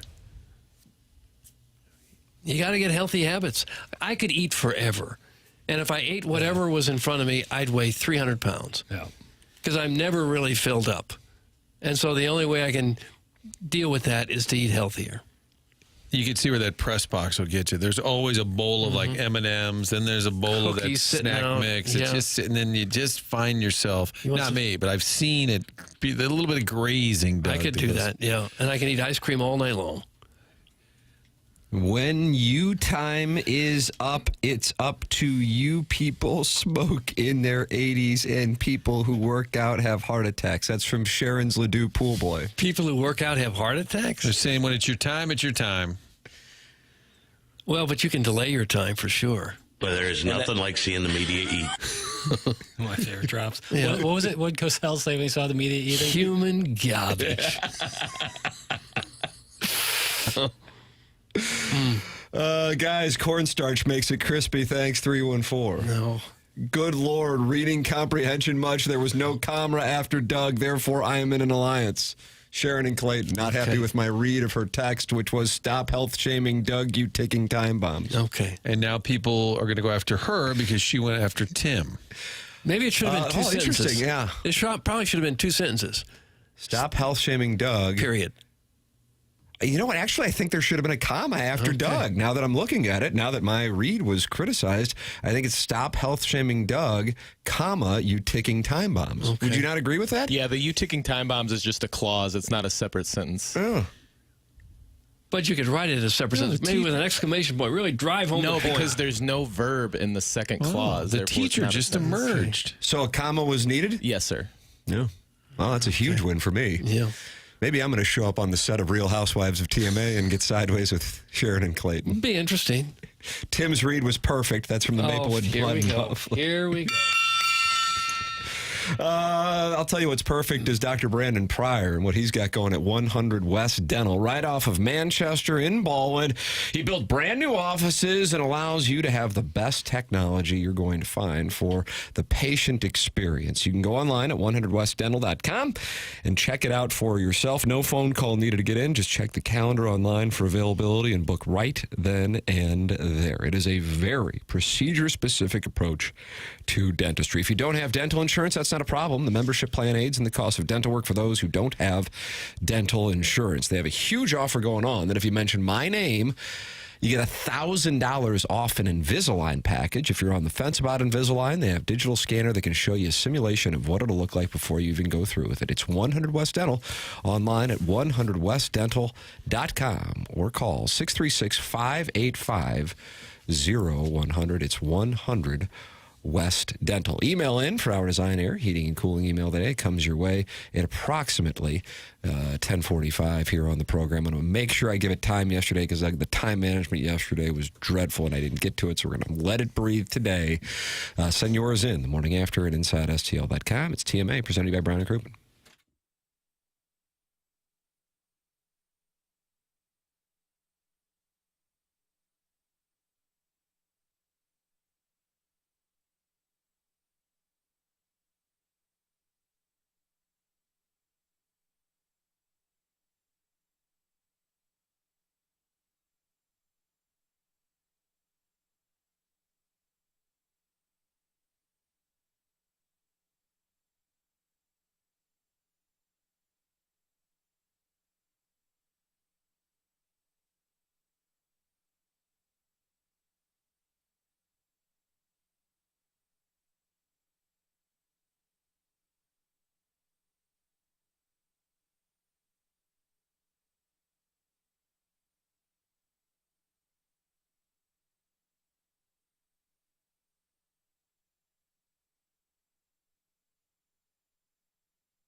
It's like it's a Bob Seger celebration here on the program today. His 80th birthday, 1945. In the Michelob Ultra YouTube chat, they're celebrating Bob Seger's birthday by ranking the hotness of people associated with the show. So you can go in there and talk about hosts and advertisers. And who is a male you're attracted to. The TMA remote lab says Mark Hanna has hair like JFK. He's got to be in the running. Oh, gosh. Dr. Pryor is next to Tim on the Mount Rushmore of perfect. Hubba hubba. So MD 2020 is attracted to Dr. Brandon Pryor of 100 West Dental. The TMA remote lamp is attracted to Mark Hanna. And James Carlton is a good-looking fella, too. It's like all the hot guys gravitate towards Tim. Oh, Johnny Christmas. There's a lot of man rockets. Jackson Larry Nickel is on the Kelly and Thompson phone lines. Look at this. John scores. Jackson has answered. What's up, Larry? Number guys, what's up? Oh, well, hello, Larry, there are a few questions I need to ask you. Number one, do you know John Scores? No. Okay. Number two, did you announce that you're working at 101 ESPN on your Facebook? Yeah, because since I'm somewhat associated with you guys. Okay, all right. Okay. And number three, do you send Jackson salty texts when he doesn't put you on the air? Sometimes. Yeah. All right. It's all fair. No further All questions. fair. Yeah. So, Larry, what's been going on in the wrestling scene? Well, last night, since I didn't get a chance to do it for the past couple of weeks. Get us going. Exhibit A. I would text Jackson directly about that. I have been, Martin. Oh, okay. Thank you. Good. I think that's the best route. Okay, last night's main event was for the World Heavyweight Championship. Okay. And just to clarify, it's not the belt that was used in WCW. They made a new world title. And it was against current champion Jey Uso, who beat Gunther at WrestleMania 41, and Seth freaking Rollins. Okay. And apparently, Seth Rollins was supposed to win by disqualification, but I found out through my sources that the match has been thrown out due to multiple people interfering in the match. Oh, I hate when that happens. Wow. Coming out of the back. Who are your jumping in the sources ring. on that? Ref doesn't see it. No, the ref just threw out the match because he saw somebody come in the ring. I'm beginning Sami Zayn. And then other people came out. He just says, "The heck with this! I'm going to throw the match out." Yeah. Probably should have. Did the right thing there. So was that the only thing that happened, or was there something else that was of news? Well, Becky Lynch called out the current reigning defending Women's Intercontinental Championship. And yes, Doug, I said it right. Women's Intercontinental Championship. Okay. Doug, he said it right. I see. Is that a Nelly Furtado song? That's good. I don't know. You think like 2003? Say it right. Am I right on that? I just don't. Is she Australian? Okay. That's me now. 2006, Tim. Thank you. 06. Well, the current Women's Intercontinental Champion is Lila Valkyria, and they're going to have a title match this Saturday in St. Louis at Backlash. Oh, you going to be there? No, I got to work. Oh. Here? No, I'm not with you guys. That's only on Tuesdays. Okay. On occasion. But I got another job at the old bakery beer company in Alton. Nice. All right. Nice. We'll come and see you. Well, okay. I mainly work night, so. Yeah. Well, that's good that you got a job there. Yeah. Bringing some money. Yes. Okay. Anything else we need to know about the wrestling business? So you're not going to the Slammeroo this weekend? No, I cannot go unless I switch with the dishwasher, which sometimes he will switch with me, sometimes he won't. I think let him know your passion for the men in the mat. I like that, the men in the mat. I will. Larry, do you have the top 5 countries in the world available? Yes, I do, Tim. Number 5, Scotland. Yeah, Scotland. So Okay. the Open's coming up.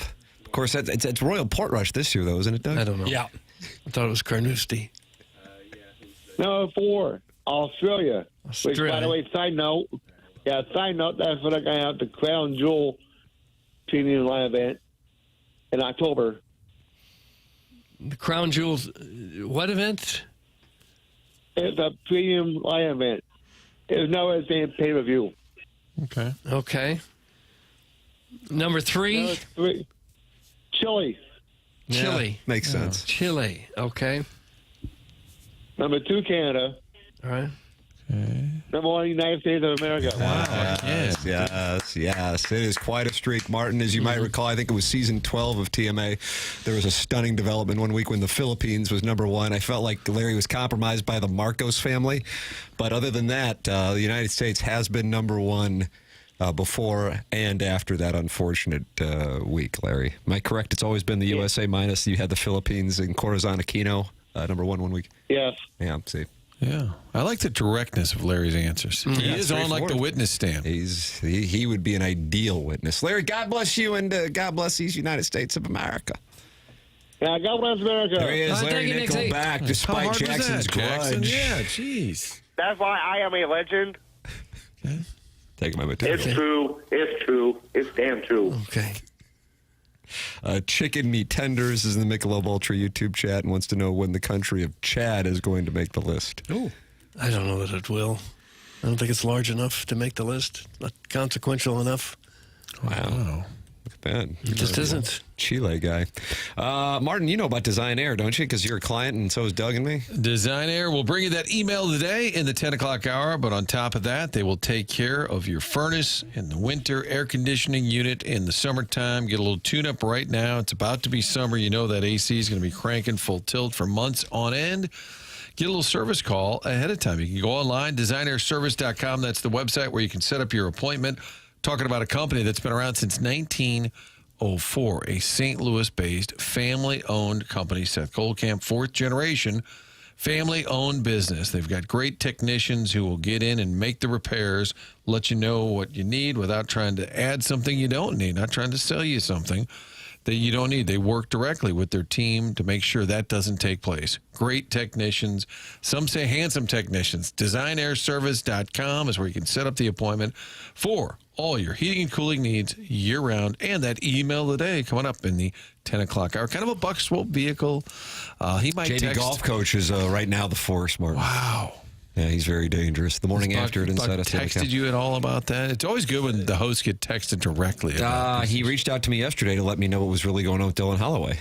Oh, okay. That's right. So when Doug Armstrong tells us here in about 90 minutes, I will have already been briefed. So Larry's got wrestling sources, and Buck Swope's got hockey sources. Exactly right.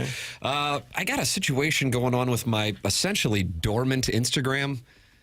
Jackson or Chairman Kurt will just like post TMA videos, and then I'm asked to collaborate. Do you guys have this going on your Instagram? Martin, you're not on Instagram, right? I'm not. Doug, you are. I don't know. I don't think I check it enough to know. Okay. So the only time, and I mean the only time in the last, I think, 6 months, I've posted anything outside of just accepting collaborations from Chairman Kurt or Jackson was a video of Connor Hellebuck exiting Game 4 because me and my wife were there with some friends, and I happened to be ISO'd in on him after the Blues scored, I think, their 4th or 5th goal of that game, and got him skating off. And so I rarely check my Instagram. I use my burner to attack people. So my actual personal one, I don't really check, but I see that there is a war going on between Blues fans and Jets fans in the comments under the video of my post.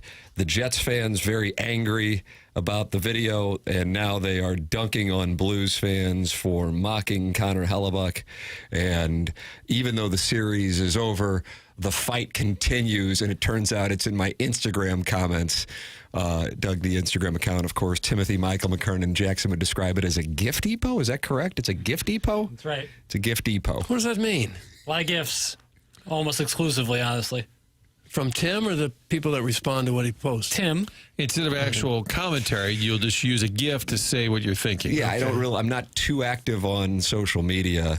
And essentially the only thing that I post per Jackson is GIFs or collaborations from the TMA STL account. But in this case, I got that video, and now Jets fans, it's been viewed 35,000 times, I see, and Jets fans are angry about it. And they're saying, something about enjoy your vacation in Cabo.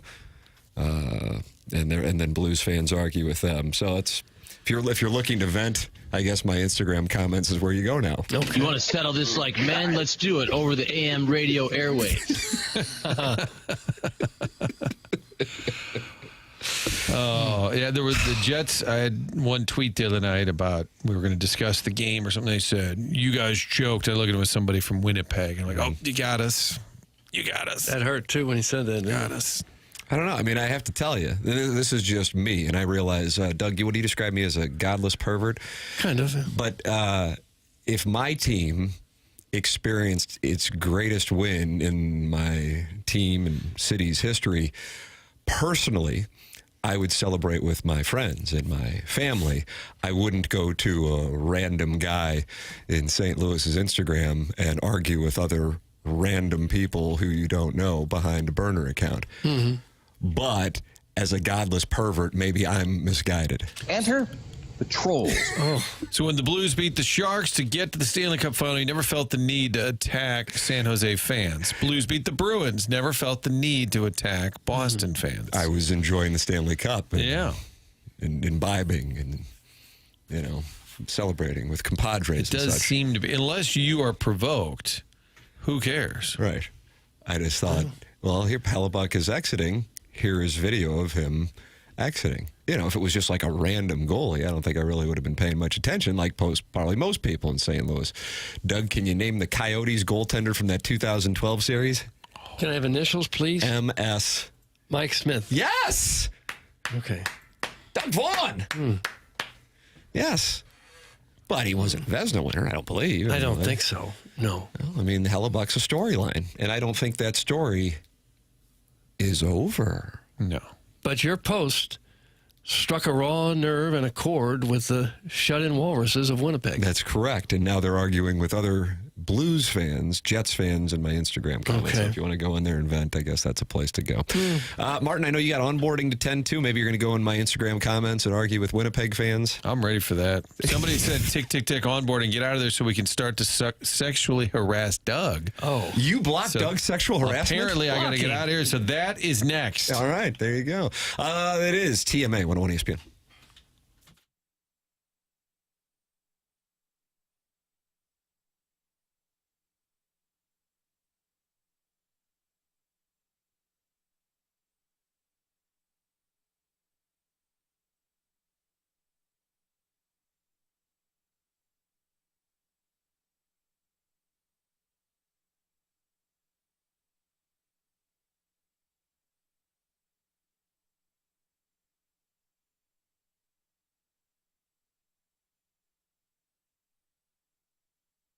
If you are looking to buy a home, or perhaps you're looking to refinance, maybe you're looking to consolidate some of your ugly credit card debt, maybe you don't know what direction to go to do any of these things, well, I'll make it easy for you. You can call Stewie from Stewart's American Mortgage Corporation. He's going to help you every step of the way, and you can call him on his personal cell phone, 314-324-4440. That's 314-324-4440. Or you can just Google the Bagel Loan. If it's a new home you're looking to purchase, he's going to get you the closing table fast. How about 10 days? And he will also get you the best interest rate possible. He also has the Bagel Loan that can help you out as well. The Bagel Loan is if you borrow $200,000 or more, no underwriting fees, no appraisal fees, no title fees, no lender fees, and no closing costs. Stewie's your guy. He makes it easy. Any questions on rates, the industry, the trends, give Stewie a call. Call him directly on his personal cell phone, 314-324-4440, or you can Google the Bagel Loan.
This is Action Jackson with a Sports Center update driven by Johnny Londoff Chevrolet and Johnny Londoff Autoplex. This just in, Clemson and Notre Dame are set to announce a 12-year scheduling agreement that will pit the two college football powers against each other annually through 2038. That's per ESPN. That was another Sports Center update driven by Johnny Londoff Chevrolet and Johnny Londoff Autoplex. See them at londoff.com. Chevy, together we drive.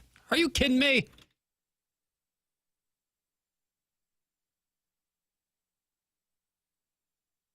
We are the Cardinals, we want to win. Now is the time the playoffs begin. Summer is over, around October. The quest for the best will put you to the test. The chase is on. There you go, Doug. The chase is on. It's Well, it continues with the Pirates in St. Louis tonight. Beautiful night for baseball. And we'll see what kind of run the Cardinals can continue on and what kind of support they will get. 17-19.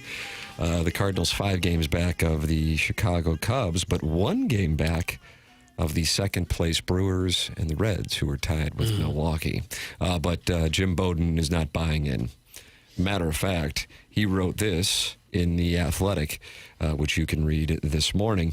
And this is the following.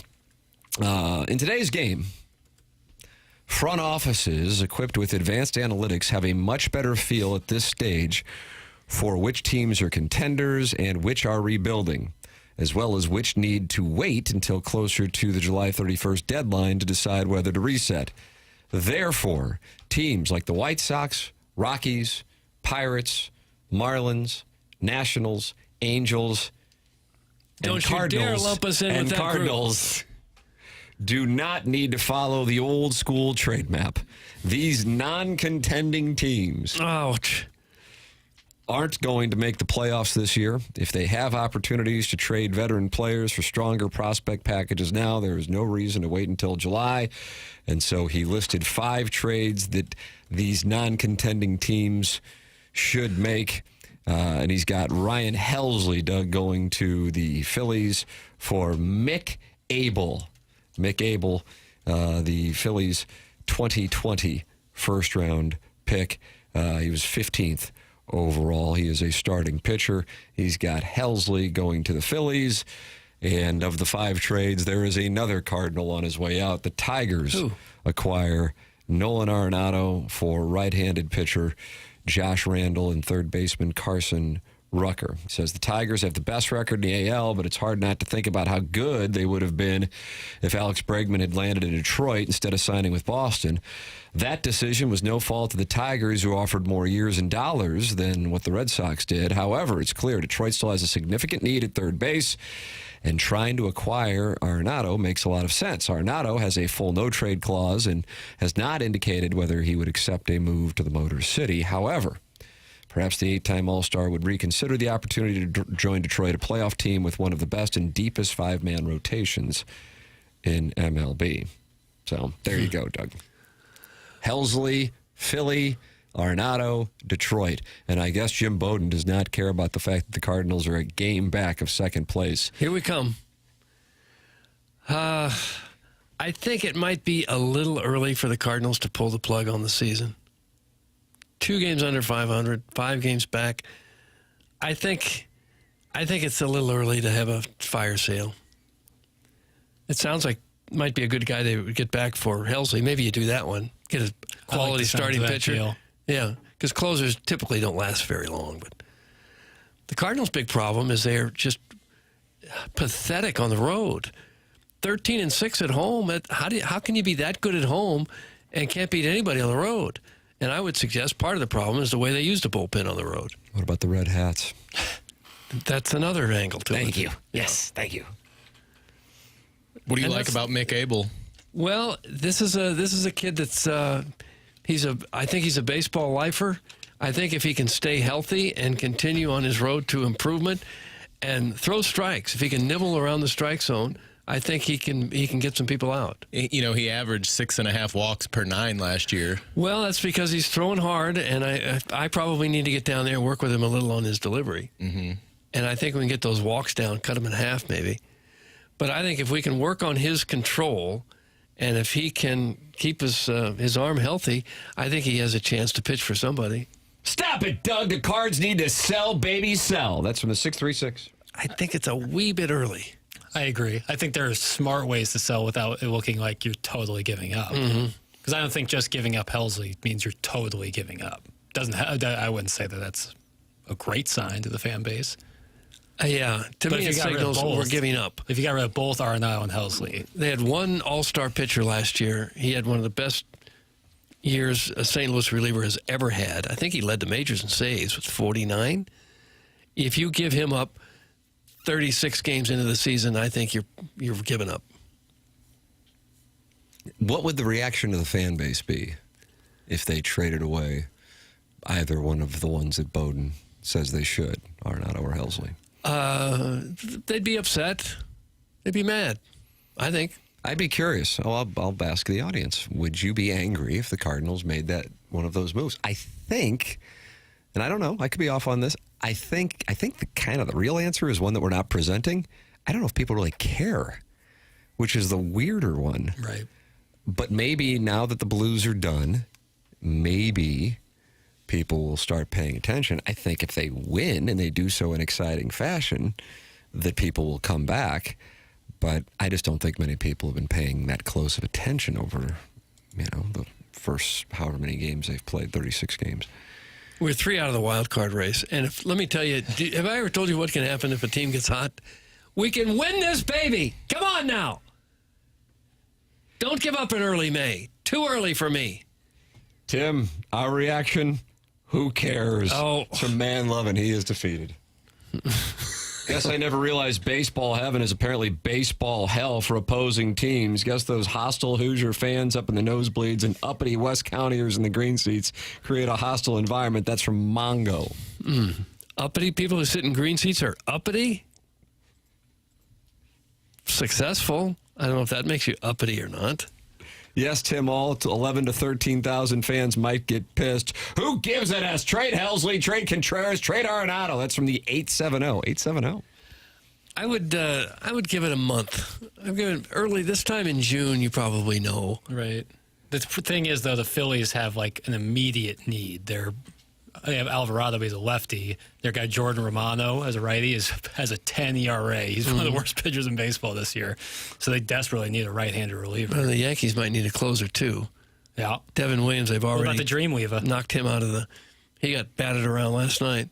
Wow, these fans are trash. That's from It's Your Boy Fuzz. Oh boy, do not sell. These Cardinals are ready to soar. That's from Ironhead.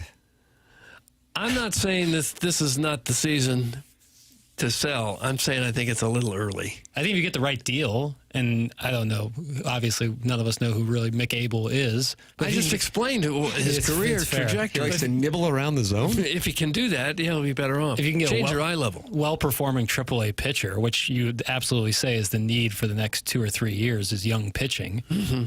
It seems, and you've even mentioned it before, Doug, that closers have a short shelf life. Yeah.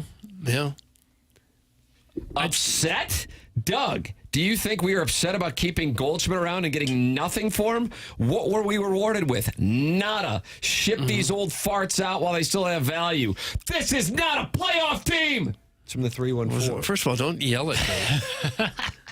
If it's in caps with exclamation points, do I have an obligation to read it that way? You do. You do. I'm just not. I just don't give up quite as easy as some would. I think fans wouldn't like the Arenado if that was the deal. 2 guys who are in low A ball for Arenado. However, because those guys don't usually make it. You'll never see them again. Right. Likely. Doug, name the last star the Cardinals have had on this team. That's her man love. The last Paul Goldschmidt, MVP of the league. Okay. Nolan Arenado, 3rd in the MVP running. They had 2 superstars just a couple years ago. That was like 13 years ago. It wasn't 13 years ago. That's their last star. MVP, that's not a star. Perennial All-Star, that's a star. Not good enough. Okay. Sounds like you're going to be fighting man love off. Email in the morning after at InsideSTL.com. The show's called TMA. It's presented to you by Brown and Crouppen on 101 ESPN.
It's TMA 101 ESPN, and we welcome you to email in. We got the Design, Air, Heating, and Cooling email of the day coming up here in about 20 minutes. James Carlton is a longtime sponsor of the program online at carltoninsurance.net. 423 five-star reviews when you type James' name into a Google search engine. This one just posted here within the last couple of months.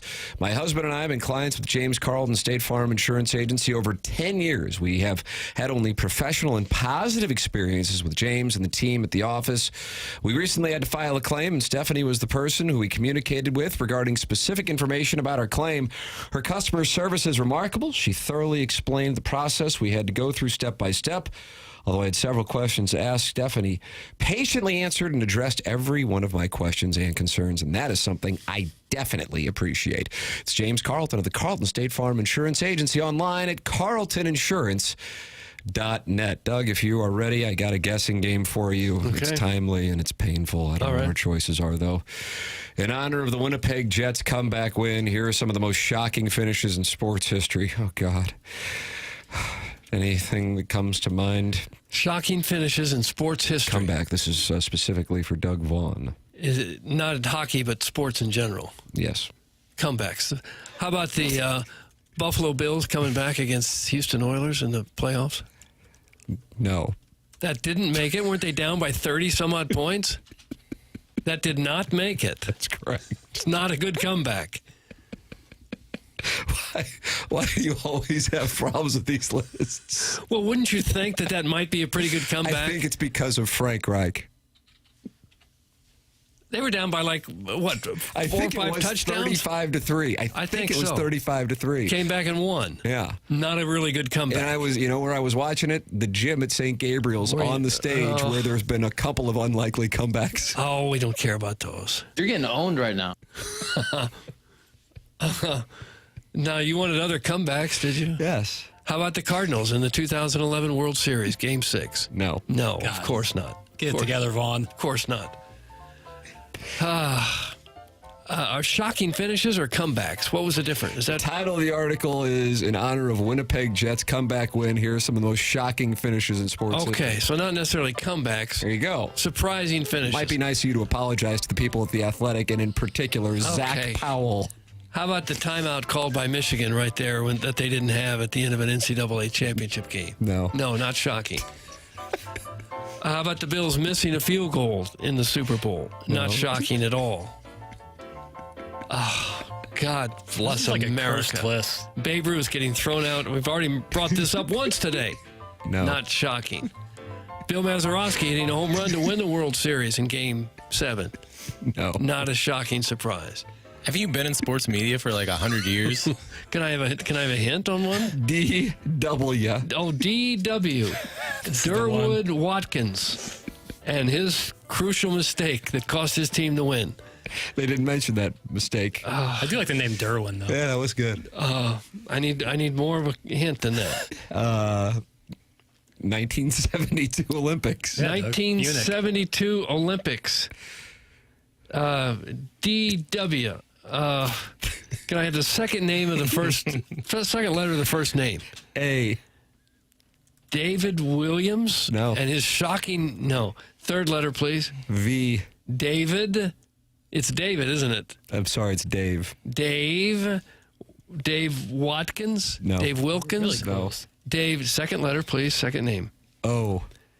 Dave Waddle. Yep. Yes. Wins the marathon. Yes. Okay. Well, it wasn't a marathon, but the 800. In the final of the men's 800 meter at the 72 Olympics, Dave Waddle looked every bit the underdog, wearing a 10 cap and dead last in the field on the first lap.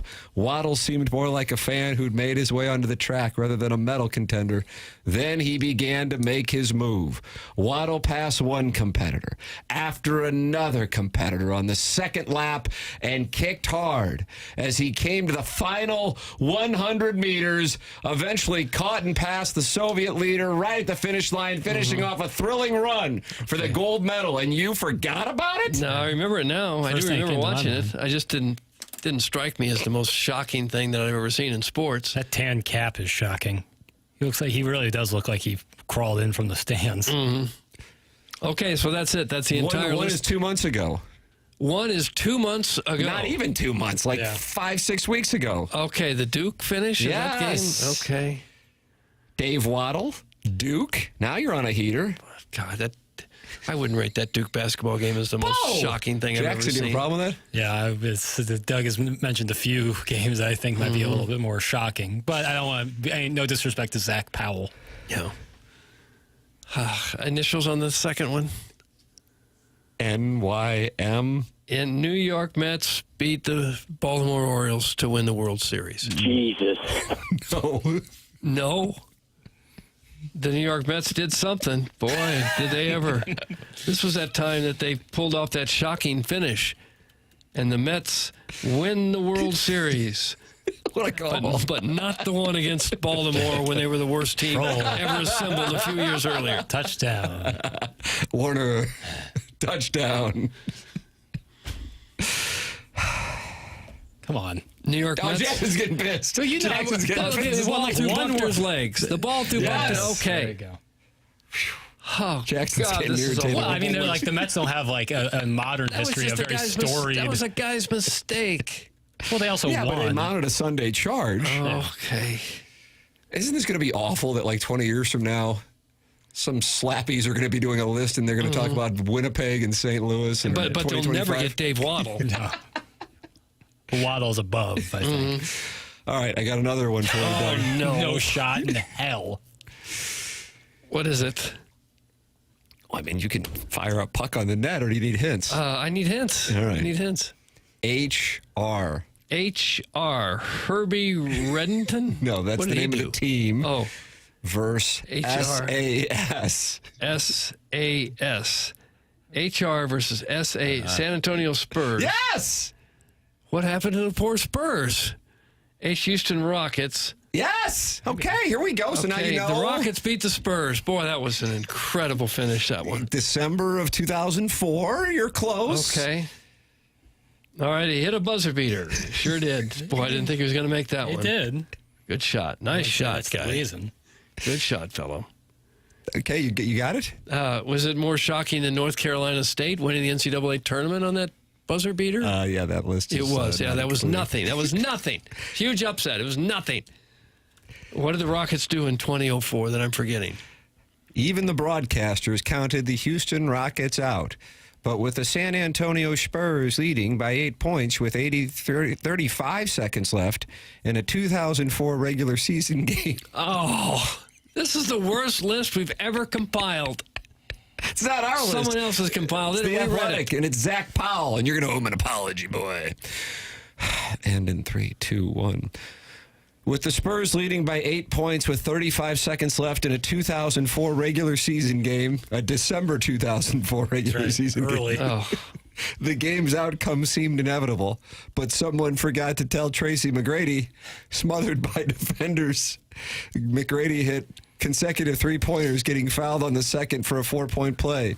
On Houston's next possession, he took an inbound and swished another three. Okay. Then he grabbed a loose ball, dribbled the length of the floor, and swished a pull-up game-winning three to help the Rockets edge the Spurs. Stop it. Didn't that happen to the Lakers like a month ago? Yeah, but he scored 13 points in 30 seconds. I don't care.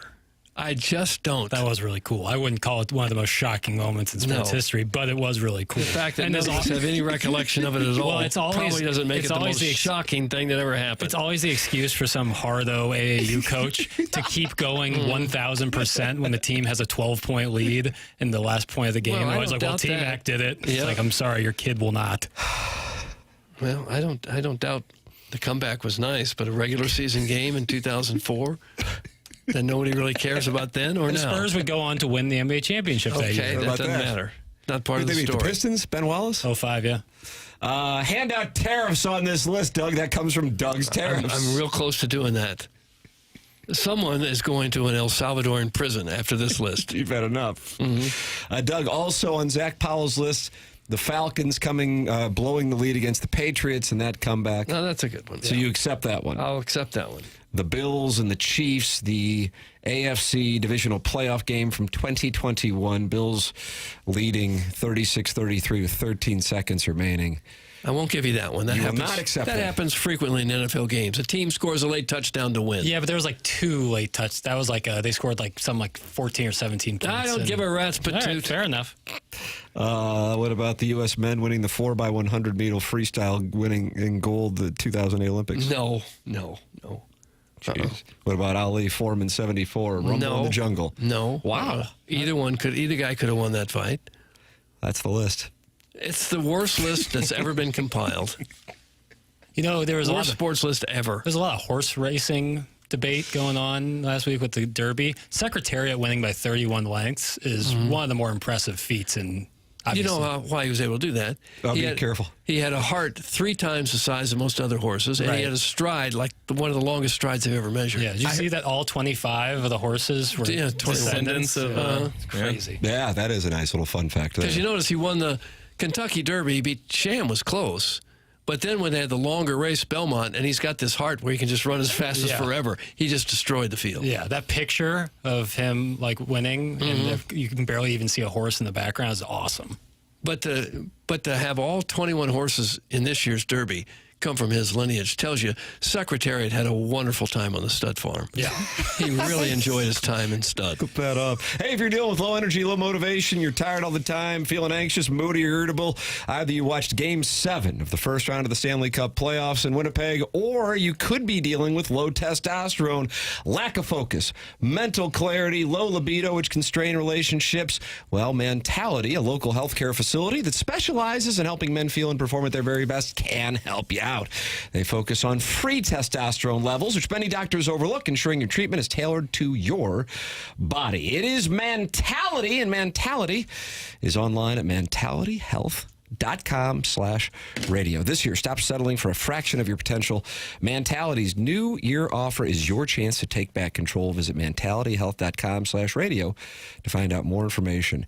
It's Mentality at mentalityhealth.com/radio. We have the Design, Air, Heating, and Cooling email of the day coming up. It's TMA, presented by Brown and Crouppen on 101 ESPN.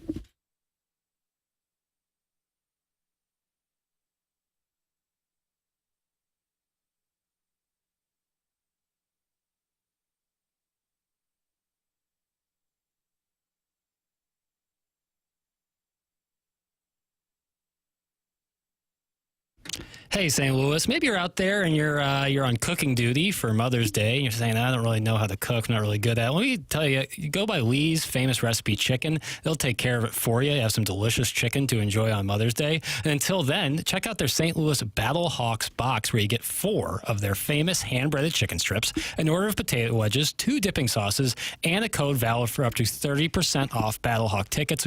Tickets are starting at just $14. So Mother's Day, you got Mother's Day cover with a delicious bucket of Lee's chicken, some potato wedges, maybe some biscuits, and then you get the Battle Hawks box in between. Now you're going to Battle Hawks games for much less, $8.99 for the Battle Hawks box. You want a drink, just add a $1. So get game day ready with the Battle Hawks box for just $8.99 at any of the St. Louis area Lee's Famous Recipe Chicken locations. And remember that caw is the law.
Doug, you're going to want to stay tuned here on 101 ESPN. BK and Ferrari at the top of the hour.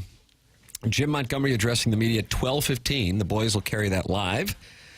And then following will be Doug Armstrong, and they will carry that live as well. So BK and Ferrario are broadcasting live from the Enterprise Center. And I am anxious to hear what they have to say about the injuries of this team. Yeah. Well, maybe they'll tell us all about it, or maybe they'd see that as making excuses and won't say much. Usually they're pretty they talk about forthright about it at this time of year. They talk about it. So they will put the 2025 season to bed. It strikes me as an early death.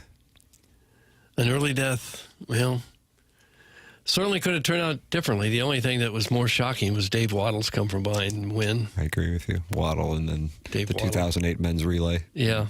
That pool. I'm not over that yet. Well, they won.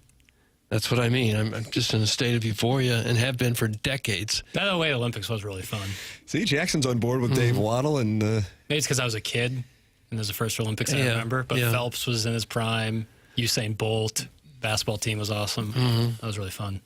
Well, Schaefer Dorr is what I would consider to be one of the greatest comebacks of all time when Jason Gosrow did what he did with Schaefer Dorr, Doug. They're online at SchaeferDorr.com, and they're in charge of our podcast. That's Schaefer Dorr. I'm getting the sense that you don't know you have a Schaefer Dorr. No, read. I did not, but boy, I wish I did. On me.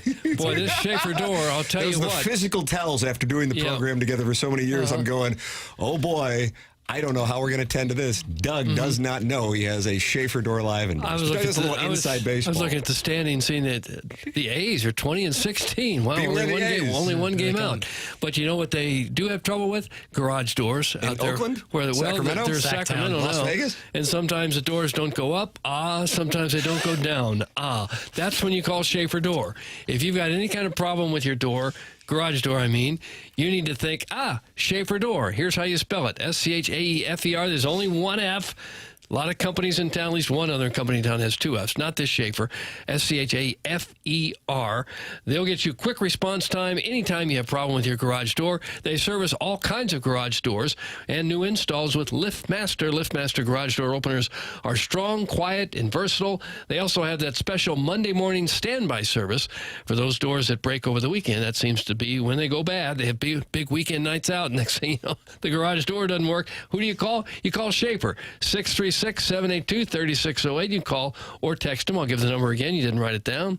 636-782-3608. That's an important number if you have any kind of problem with your garage door. Even if you run a commercial business and you got those big, huge garage doors, Schaefer is experienced in those types of jobs as well. SchaeferMaster is a LiftMaster partner. There you go. Schaefer Door Company, sponsor of the podcast here on 101 ESPN. You can always go back and podcast via the TMA STL app or the 101 ESPN app. We will have the Design, Air, Heating, and Cooling email today next here on 101 ESPN.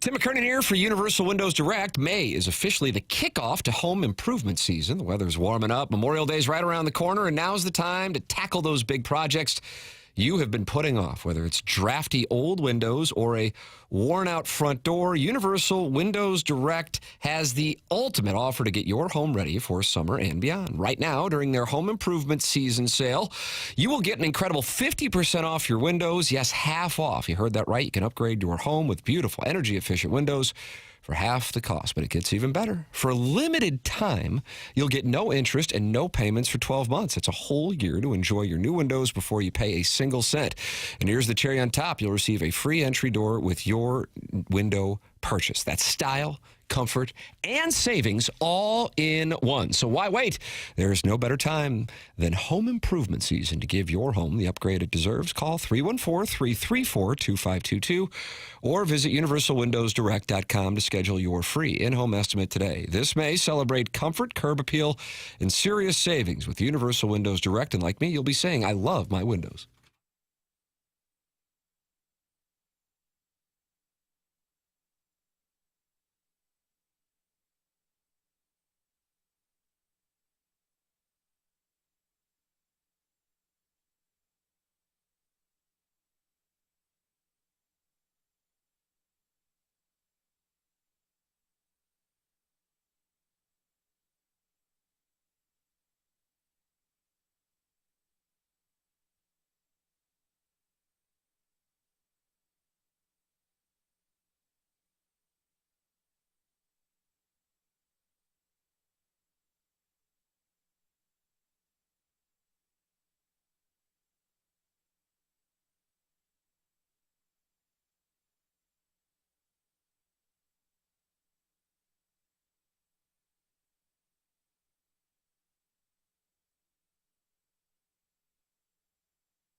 This is Action Jackson with a Sports Center update brought to you by Saliga Heating and Cooling. Cardinals back in action tonight. First pitch, 6:45 p.m. Matthew Liberatore on the mound for the Cardinals. Paul Skeens on the mound for the Pirates. That was another Sports Center update brought to you by Saliga Heating and Cooling, a Daikin heating and air conditioning dealer.